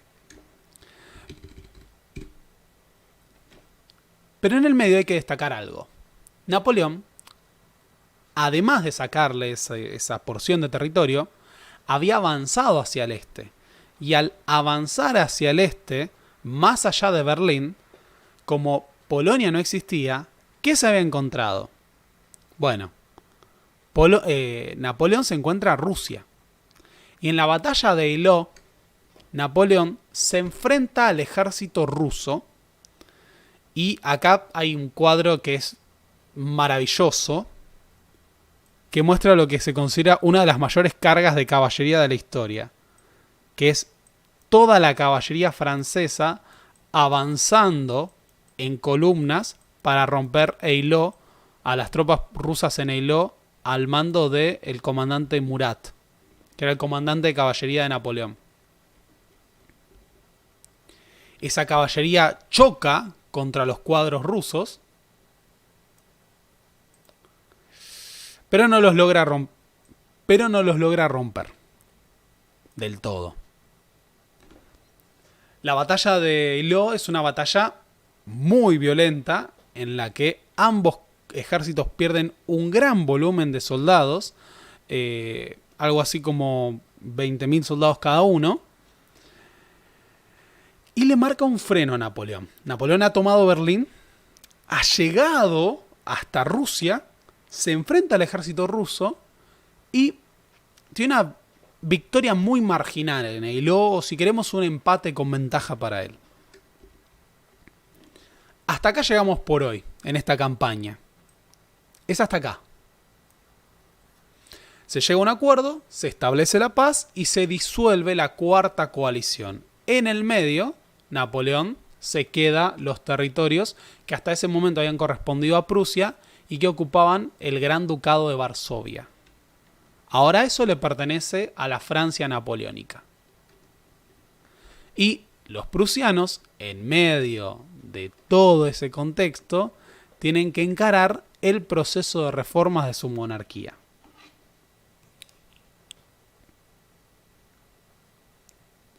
Acá dicen, Polonia tiende a desaparecer. Es terrible. Pero sí, los polacos han tenido una historia tan terrible. Pero tan terrible. Bien. A esta altura de las circunstancias, Napoleón está en una tranquila posición de decir, ¿quién es el más poronga en este subcontinente de mierda? ¿Quién es el más poronga? Yo soy el más poronga, yo. Yo soy el más poronga, yo. Se comió la mitad, o sea, el ejército napoleónico se comió la mitad de Prusia. Acaba de disolver el Sacro Imperio Romano. El Imperio Napoleónico es el estado más grande de Europa Occidental y Europa Central. Todo lo que podía hacer, ya lo hizo. Napoleón tiene un gran problema todavía, que es que no ha derrotado al Reino Unido. O sea, es el más poronga de Europa, definitivamente, pero no ha logrado derrotar al Reino Unido. Todavía tiene esa asignatura pendiente. Ha refundado todas las monarquías. Ha remodelado el mapa de Europa. Europa es de Napoleón, pero el mundo es del Reino Unido. Esto es lo que todavía tenemos que resolver. ¿Cómo se hace con el Reino Unido? O sea, piensen en esto. Napoleón ha derrotado 4 coaliciones contra él. O sea, la capacidad militar de la Francia revolucionaria era tremenda. Pero queda pendiente el Reino Unido. Es así que en ese contexto, Napoleón decide llevar adelante una nueva política. Si el Reino Unido es dueño de los mares, bueno, que se queden solo con el mar. Napoleón implementa el sistema continental. Un esquema de bloqueo del comercio desde el espacio territorial. Miren todo lo que era el imperio napoleónico a esta altura de las circunstancias. Entre los estados satélites, entre el ducado de Varsovia y demás, ya abarcaba mucho territorio. Y el sistema continental llegó a incluir a todos los territorios de España incluso. El Reino Unido no puede comerciar con Europa. Aquellos países que comercien con que comercien con el Reino Unido, van a ser invadidos. Napoleón se puede regocijar en ser el rey de Europa, el emperador. Acá dicen el Diego. Bien, es por eso que el Reino Unido va a explotar su potencial para bloquear y atacar los puertos y las colonias francesas o de sus aliados. En ese marco, el Reino Unido invade el Río de la Plata y conoce a su enemigo más peligroso. Ese enemigo que puede destruirlo, que puede derrotarlo en cualquier lugar. ¿Las milicias criollas? No, el agua caliente. El agua caliente. En este contexto, los reyes de Portugal deciden seguir comerciando con el Reino Unido, violando el sistema continental. Por eso, Napoleón decide invadir Portugal. Pero tiene un gran problema. Todo esto nos ha llevado a una cuestión en particular. No tiene la capacidad naval para lanzarse a mar abierto, mientras el Reino Unido esté deambulando con su flota. Por eso tiene que avanzar por tierra. Ahora, Portugal es un pequeño país del tamaño de Tucumán que solo tiene frontera con un país. Y ese país, ese reino en esta época, es el Reino de España. Para Napoleón poder invadir Portugal, tiene que pasar por España. Así que le pide permiso a su aliado, Carlos IV, Borbón, para atravesar la península ibérica e invadir Portugal. Y Carlos le dice: no me vas a invadir, ¿no? No, vos tranquilo que no te voy a invadir. Los reyes de Portugal terminan huyendo a Brasil. Literalmente, la corona Braganza se instala en Brasil, algo que nunca había ocurrido en la historia de ninguna monarquía europea. Ni siquiera el Reino Unido durante la Segunda Guerra Mundial sacó a sus reyes de Inglaterra. Pero acá lo hacen. Es así que se da el famoso conflicto entre Carlos IV y Fernando VII. Carlos IV estaba dejando pasar al ejército napoleónico y Napoleón estaba ocupando de facto la península ibérica. En ese contexto se produce una revuelta nobiliaria dirigida por el hijo de Carlos IV, que era Fernando VII. Fernando VII quiere coronarse rey de España. Así se inicia una disputa entre padre e hijo que nos lleva a la famosa farsa de Bayona. Esto, aquellos que somos argentinos, lo hemos estudiado hasta el hartazgo, pero básicamente Napoleón despoja de la corona a Carlos IV y a Fernando VII para darle el trono a su hermano José Bonaparte, también conocido como Pepe Botella. Ahora, España está ocupada por las tropas napoleónicas y hay un rey que es francés. O sea, España ha sido reducido a otro satélite de Francia y a otra parte del imperio napoleónico. El punto es que los españoles son jorobados e inician su propia guerra de independencia contra los franceses. Una guerra brutal que ha sido retratada por Francisco Goya en montones de cuadros y que es una guerra de ocupación. Es una fuerza militar de ocupación que se enfrenta a la población civil, a las guerrillas y a los ejércitos leales al rey de España. En paralelo, las cañoneras británicas y la flota británica apoyan a los rebeldes españoles que ahora pasan a ser sus aliados.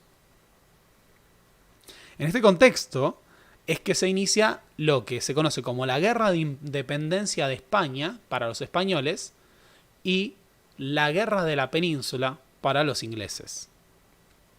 Una guerra que va a representar una importante sangría para el ejército francés, que tiene que llevar adelante una guerra de ocupación, enfrentando a la población civil, enfrentando a lo que es la guerrilla española, y es un desgaste importante. En esta guerra va a surgir un militar nacido en Argentina, el más grande, papá, que se llama José de San Martín. Y José de San Martín, un correntino picante, va a formarse en los ejércitos del rey de España y va a tener una carrera militar brillante en el contexto de esta guerra de la península. ¿Quieren saber más sobre José de San Martín? ¿Han pensado en la posibilidad de conocer a fondo la historia del libertador de Sudamérica? Bueno, entonces no pueden perderse mi próxima presentación en Caras y Caretas. Este sábado 27 de agosto a las 20 horas voy a estar en Caras y Caretas, Venezuela 330, Ciudad Autónoma de Buenos Aires. Historia para Millennials se presenta en Caras y Caretas. La entrada es libre y gratuita, sin reserva y por orden de llegada. Caras y Caretas, este sábado a las 20 horas. Solo presencial. Recuerden, si quieren ver la historia de San Martín en profundidad, este sábado nos vamos a ver en Caras y Caretas a las 20 horas y están todos invitados a venir. Así que, nada, recuerden venirse.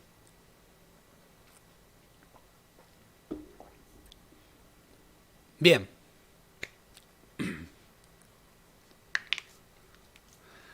Acá dicen, qué loco este universo cinemático. Sí, sí, todo está conectado. Todo lo que es la historia es fascinante. Ah, nada, por eso estoy acá, ¿no? O sea, digamos que la historia me apasiona un poquito. Pero bien. Por fuera de la cuestión de Caras y Caretas, la guerra de la península, a pesar de la ocupación y de la gran capacidad que tiene el ejército de Francia, va a ser una sangría. En ese contexto, Austria decide formar una alianza con el Reino Unido, una quinta coalición contra Francia. Esa quinta coalición contra Francia va a ser derrotada rápidamente.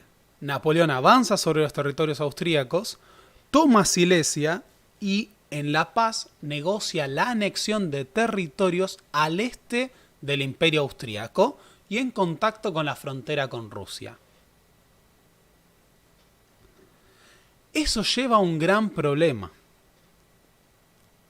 El Reino Unido ha buscado aliados por todos lados para enfrentarse a Napoleón y siempre ha sido derrotado.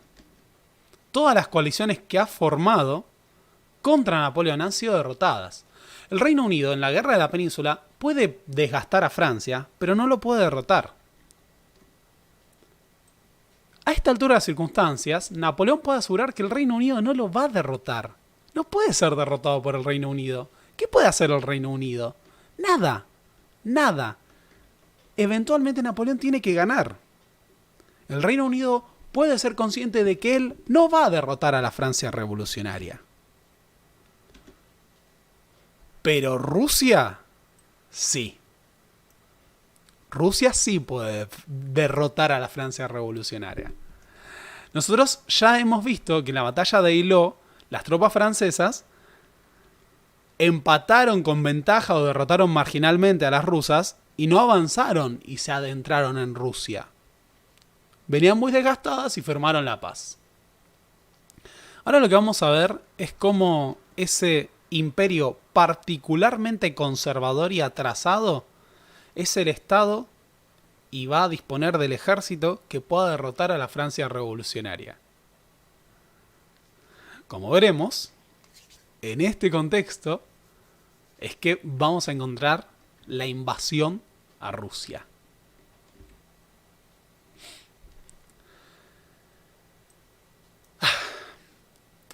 Alejandro II, el zar ruso, el emperador de Rusia, no había ingresado en el sistema continental y lo estaba violando, ¿no? Seguía comerciando con el Reino Unido. Pero además considera que los avances territoriales de Francia en Silesia van en contra de los intereses de su Estado. Así que va a movilizar a su ejército y se va a disponer a enfrentar a la Francia revolucionaria. Es el momento de ponerle un freno a Napoleón. Napoleón solicita al zar de Rusia que rompa relaciones con el Reino Unido o va a tener que invadirlo. El zar no lo hace y es así que Napoleón organiza el Gran Armée, el ejército grande. 500.000 de soldados. 500.000 de soldados franceses, suizos, italianos, belgas, alemanes, hasta mamelucos son movilizados para un objetivo: invadir Rusia, invadir y conquistar el imperio ruso. Acá dicen, es básicamente una fuerza inamovible contra un objeto inamovible contra una fuerza imparable.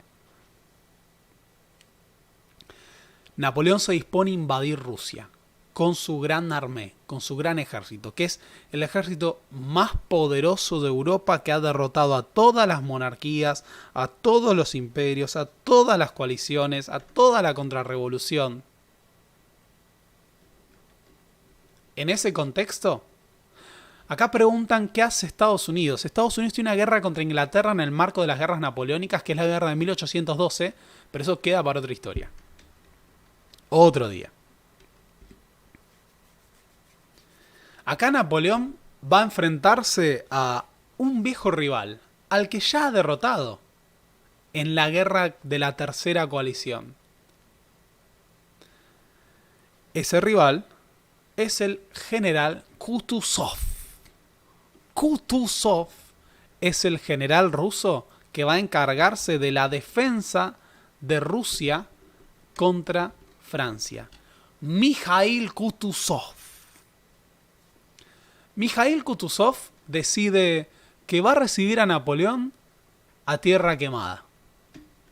Las tropas francesas invaden Rusia, pero van a encontrar todos los caminos devastados, las cosechas destruidas, los pueblos quemados. Kutuzov va a llevar adelante una guerra de desgastes y de recursos contra Napoleón. Destruye todo lo que los franceses pueden usar. Los cosacos atacan las vías de suministro del ejército francés. Lo dejan sin provisiones, lo dejan debilitado, hambriento, cansado, con frío, avanzando en un territorio inhóspito. Kutuzov no presenta batalla. Hace que las tropas francesas se adentren en Rusia, alarguen sus vías de suministros, encuentren solo estepa, sin cosechas, sin abrigo, sin lugares para guarecerse. Y cuando presenta batalla, Kutuzov lo hace en Borodino. Permite que Napoleón se adentre en Rusia, se desgaste, se canse. Piensen que Napoleón avanzó con 500.000 soldados. sea, 500.000 de soldados. Era un volumen... era el ejército más grande reunido en la historia de Europa hasta ese momento, plenamente. Las tropas rusas, ¿qué es lo que hacen? Preparan a su ejército a la defensiva y preparan montones de reservistas. Se calcula que el ejército ruso tenía 1.000.000 de reservistas en total para enfrentar la guerra. Permiten que Napoleón avance y en Borodino las tropas rusas organizan una defensa con los Bokaj, ¿se llaman? Tiene un nombre, no es Bokaj. Bueno, ¿qué es un Bokaj? No me sale la palabra, creo que es Bokaj. Esas son unas fortificaciones cerradas, tipo como pequeños fuertes, con artillería desplegada y esperan a Napoleón. Con mucha artillería, mucho ejército, trincheras, y el ejército francés tiene que chocar contra un ejército ruso peleando a la defensiva después de todo ese desgaste. Borodino es un empate entre ambas fuerzas. Prácticamente, por más que las tropas francesas se hagan dueñas del campo de batalla, han sufrido tantas bajas, han sufrido tanto desgaste que no tiene sentido. El triunfo de Borodino es en realidad una victoria pírrica. Frente a la tierra quemada, frente a todo el avance que se estaba dando, no importa que avance Napoleón, que sea dueño del campo de batalla al final del día, que los rusos tengan más bajas, está tan debilitado que no va a poder consolidar su triunfo. Es más, Napoleón avanza... ¡No! Falta una imagen. Napoleón avanza sobre Moscú. ¿Y qué hacen las tropas de Kutuzov? Bueno, que entra en Moscú, prenden fuego Moscú. Vas a quedarte con las ruinas. O sea, el nivel de tierra quemada era tal que quemaron la capital para que Napoleón no la tomara. Imagínense lo desolador de avanzar a pie cientos de kilómetros de estepa, sin alimentos, sin provisiones, con frío, no encontrando dónde guarecerse, con un ejército enemigo que lucha a muerte defensivamente y que literalmente prendan fuego Moscú. Prendieron fuego Moscú para que Napoleón no pueda guarecerse en Moscú, para que se quede en el frío. El ejército napoleónico, absolutamente desmoralizado, tiene que emprender la retirada. Se tiene que retirar de Moscú en pleno invierno. La campaña ha sido un desastre. Con el invierno, la falta de provisiones, el frío terrible, liquida al ejército francés.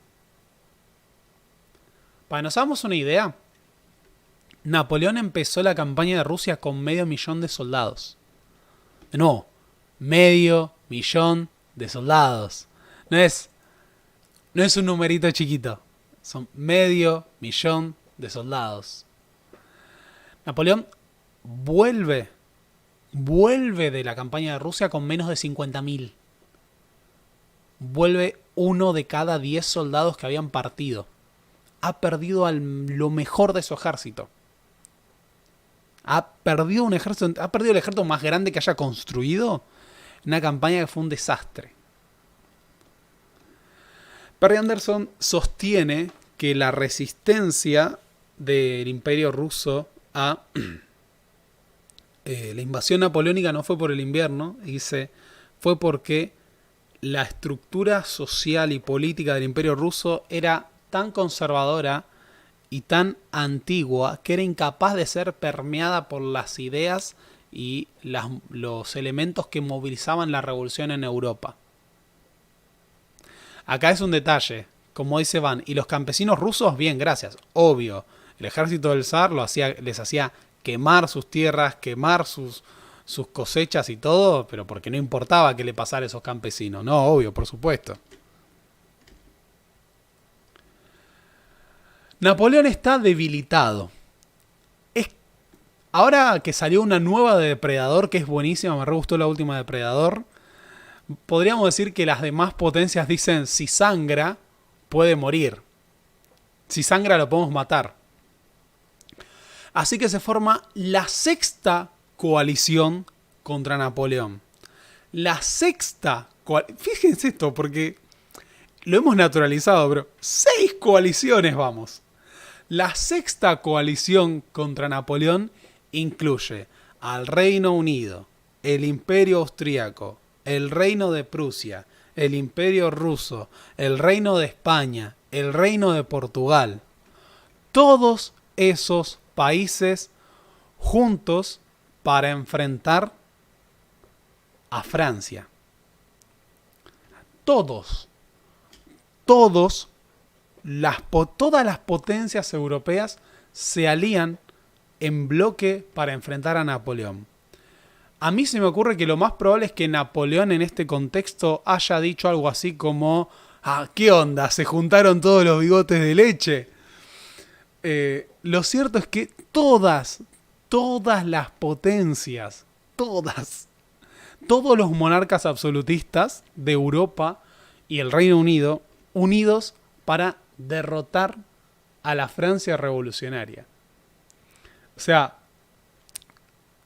piensen en la disparidad de fuerzas. A la Francia revolucionaria que acaba de tener su peor derrota hasta ese momento.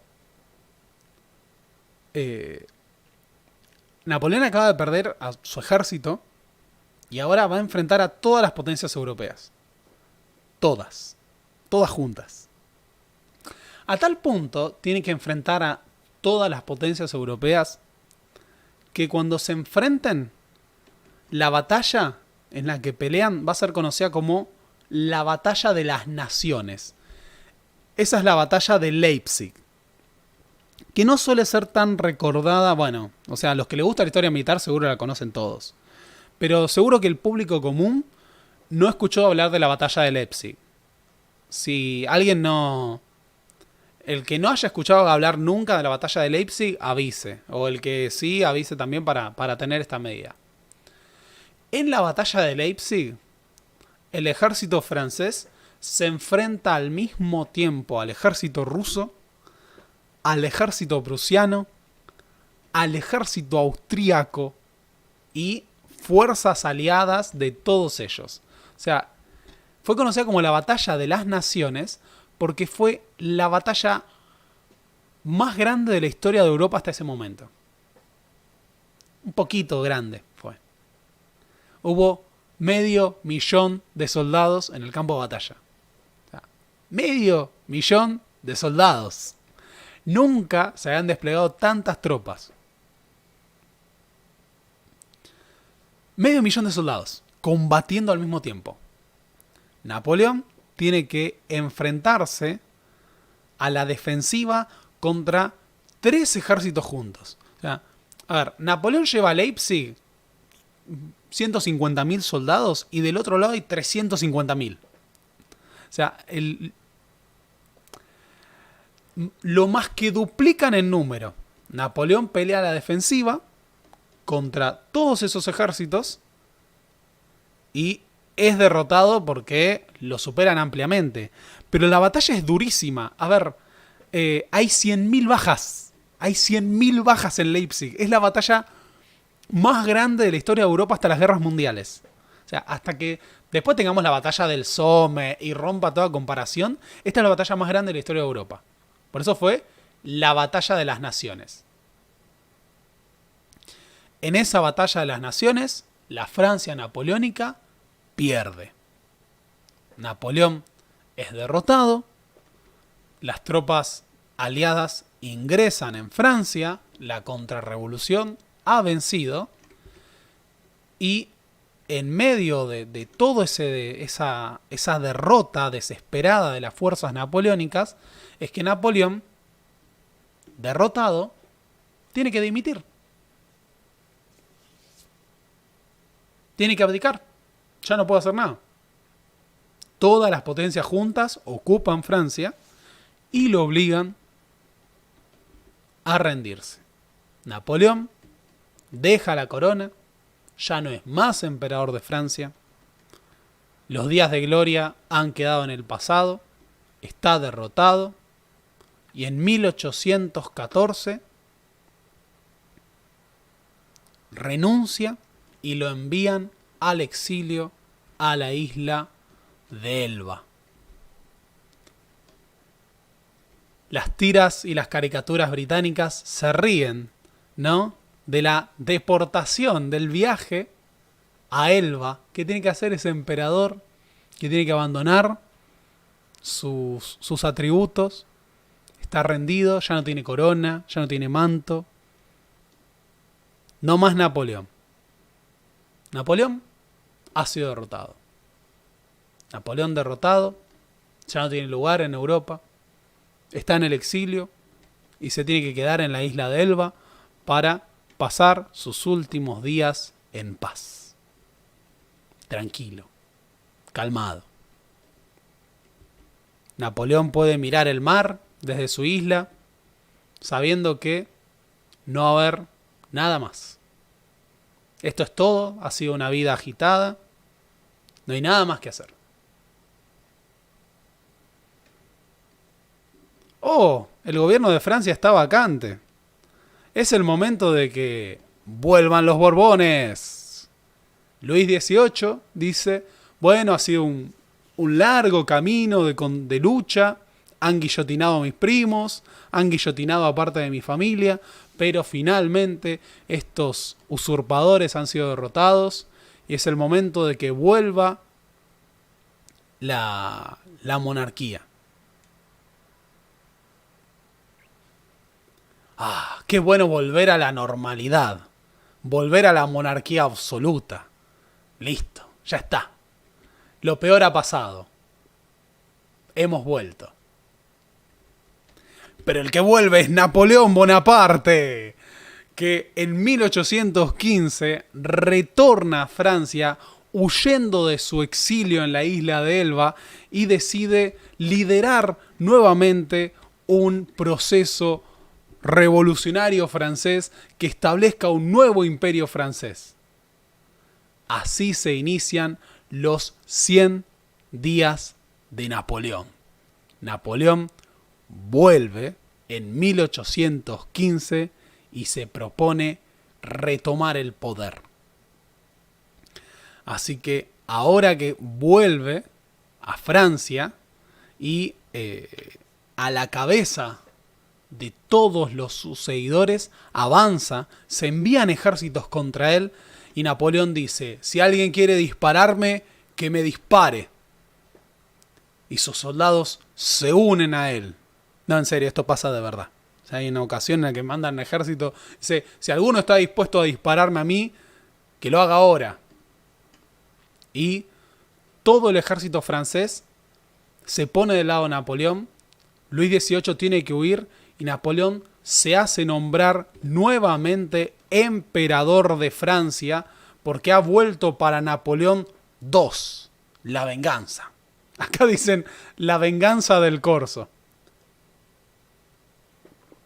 Dicen Napoleón II, ahora es personal. El punto es que piensen que era inadmisible que Napoleón volviera a construir el imperio francés, volviera a ser una amenaza para toda Europa, así que se forma la séptima coalición contra contra Francia, o sea, otra coalición contra Francia, 7 coaliciones. El Reino Unido, el Imperio Austríaco, el Reino de Prusia, el Imperio Ruso, el Reino de España, el Reino de Suecia, pero también Holanda, los principados alemanes, todos movilizan a sus ejércitos para enfrentar a Napoleón. Napoleón dice, bien, no puedo derrotar a todos estos ejércitos juntos. No podemos afrontar una nueva batalla de las naciones como Leipzig. Ya quedó claro que todos los ejércitos juntos pueden derrotar a Francia. Vamos a tratar de enfrentarlos por separado y derrotarlos. Napoleón toma la iniciativa y se lanza a combatir en Alemania. Busca el campo de batalla y se enfrenta al ejército prusiano antes de que pueda unificar todas sus fuerzas con el ejército británico aliado dirigido por el Reino Unido. Es así que se produce la batalla de Ligny. En Ligny, las fuerzas napoleónicas, las fuerzas francesas al mando de Napoleón, se enfrentan al ejército prusiano al mando de Gerard von Blücher. Gerard von Blücher va a ser derrotado en Ligny. O sea, las tropas, piensen en esto, Napoleón vuelve del exilio, reúne un ejército, con lo que, después de que han devastado el ejército francés varias veces, dice, bien, vamos a enfrentar a Prusia y lo vamos a derrotar. Organiza su ejército, se lanza contra Alemania, va a Ligny y derrota al ejército prusiano en Ligny. Bien, el ejército prusiano está derrotado y está en desbandada, dice Napoleón. Así que ordena al mariscal Ney, que es uno de sus generales, que persiga al ejército de Gerard von Blücher para rematarlo. Así las fuerzas napoleónicas se dividen. Una parte sigue con Napoleón y otra persigue a Blücher, que casi muere en Ligny. Gerard von Blücher casi muere, pero sobrevive y su ejército se retira perseguido por las tropas del mariscal Ney. Napoleón entonces avanza hacia el campo de batalla que ha sido elegido antes por su último rival. Napoleón dice, es hora de enfrentar al ejército aliado dirigido por el Reino Unido. Y es así que se dirige a un campo conocido como Waterloo. Ahí lo espera el duque de Wellington. El duque de Wellington, futuro primer ministro del Reino Unido, va a enfrentar a Napoleón en Waterloo, donde ha dispuesto una posición defensiva en torno a unas granjas y una colina. Acá sí se va a producir no la batalla más grande, pero si queremos, una de las batallas más decisivas de la historia de la humanidad. O al menos de Occidente, no digamos de la humanidad, digamos de Occidente. O de la historia contemporánea. En Waterloo combaten casi 200.000 soldados. En un primer momento están casi en igualdad de fuerzas. Las tropas aliadas de Wellington, que incluyen a los británicos, pero también tropas holandesas, tropas alemanas, de los principados alemanes. Están las tropas de Brunswick, que eran famosos porque tenían uniformes negros. Waterloo es una batalla muy dura en la que las tropas francesas se proponen tomar las colinas y las granjas que estaban siendo defendidas por las tropas británicas. Es una batalla terriblemente peleada en la que se despliega todo lo que ambos ejércitos tienen. Hay artillería, coraceros, caballería. Hay episodios dramáticos como la carga de los Scots Grey, que eran la caballería de la Guardia Real del Reino Unido que carga diciendo, bueno, es el momento de la acción decisiva. También cuando las tropas británicas, la infantería británica, resiste, los Highlanders resisten la carga de los coraceros franceses. Yo les había dicho que Napoleón recupera la carga de caballería y consideraba que esto era un elemento decisivo. Bueno, hay terribles cargas de la caballería de coraceros franceses a los Highlanders ingleses que resisten y resisten. Y el combate fue muy duro y Napoleón podría haber ganado. Pero en medio de ese peleado combate llegan las tropas prusianas de Gerard von Blücher. Gerard von Blücher se había reorganizado, el mariscal Ney no había continuado la persecución y las tropas de Blücher aparecen por la retaguardia de Napoleón y rompen el ejército francés. Napoleón tiene que enfrentar de forma combinada a las tropas del Reino Unido y a las tropas prusianas y es derrotado. Ahora sí, Napoleón, derrotado en Waterloo, pierde su ejército, tiene que renunciar al título de emperador nuevamente, tiene que retirarse y esta vez ya no lo mandan a la isla de Elba, sino que lo mandan bien lejitos a la isla de Santa Elena en el Atlántico al oeste de África. Muy lejitos, de donde no se va a poder escapar. Allí, Napoleón pasará sus últimos días recordando la grandeza de haber sido emperador de Francia, de haber modelado el mundo. Napoleón había catalizado el paso de la edad moderna a la edad contemporánea. Y murió consciente de ello. De hecho, tenía un ego importante y escribió sus memorias como hubiera querido pasar a la posteridad. Así, llega el fin de la era napoleónica, pero no el fin de la era revolucionaria, porque los ejércitos de la Francia revolucionaria habían exportado la revolución a toda Europa y en las próximas décadas toda Europa sería convulsionada por estos procesos.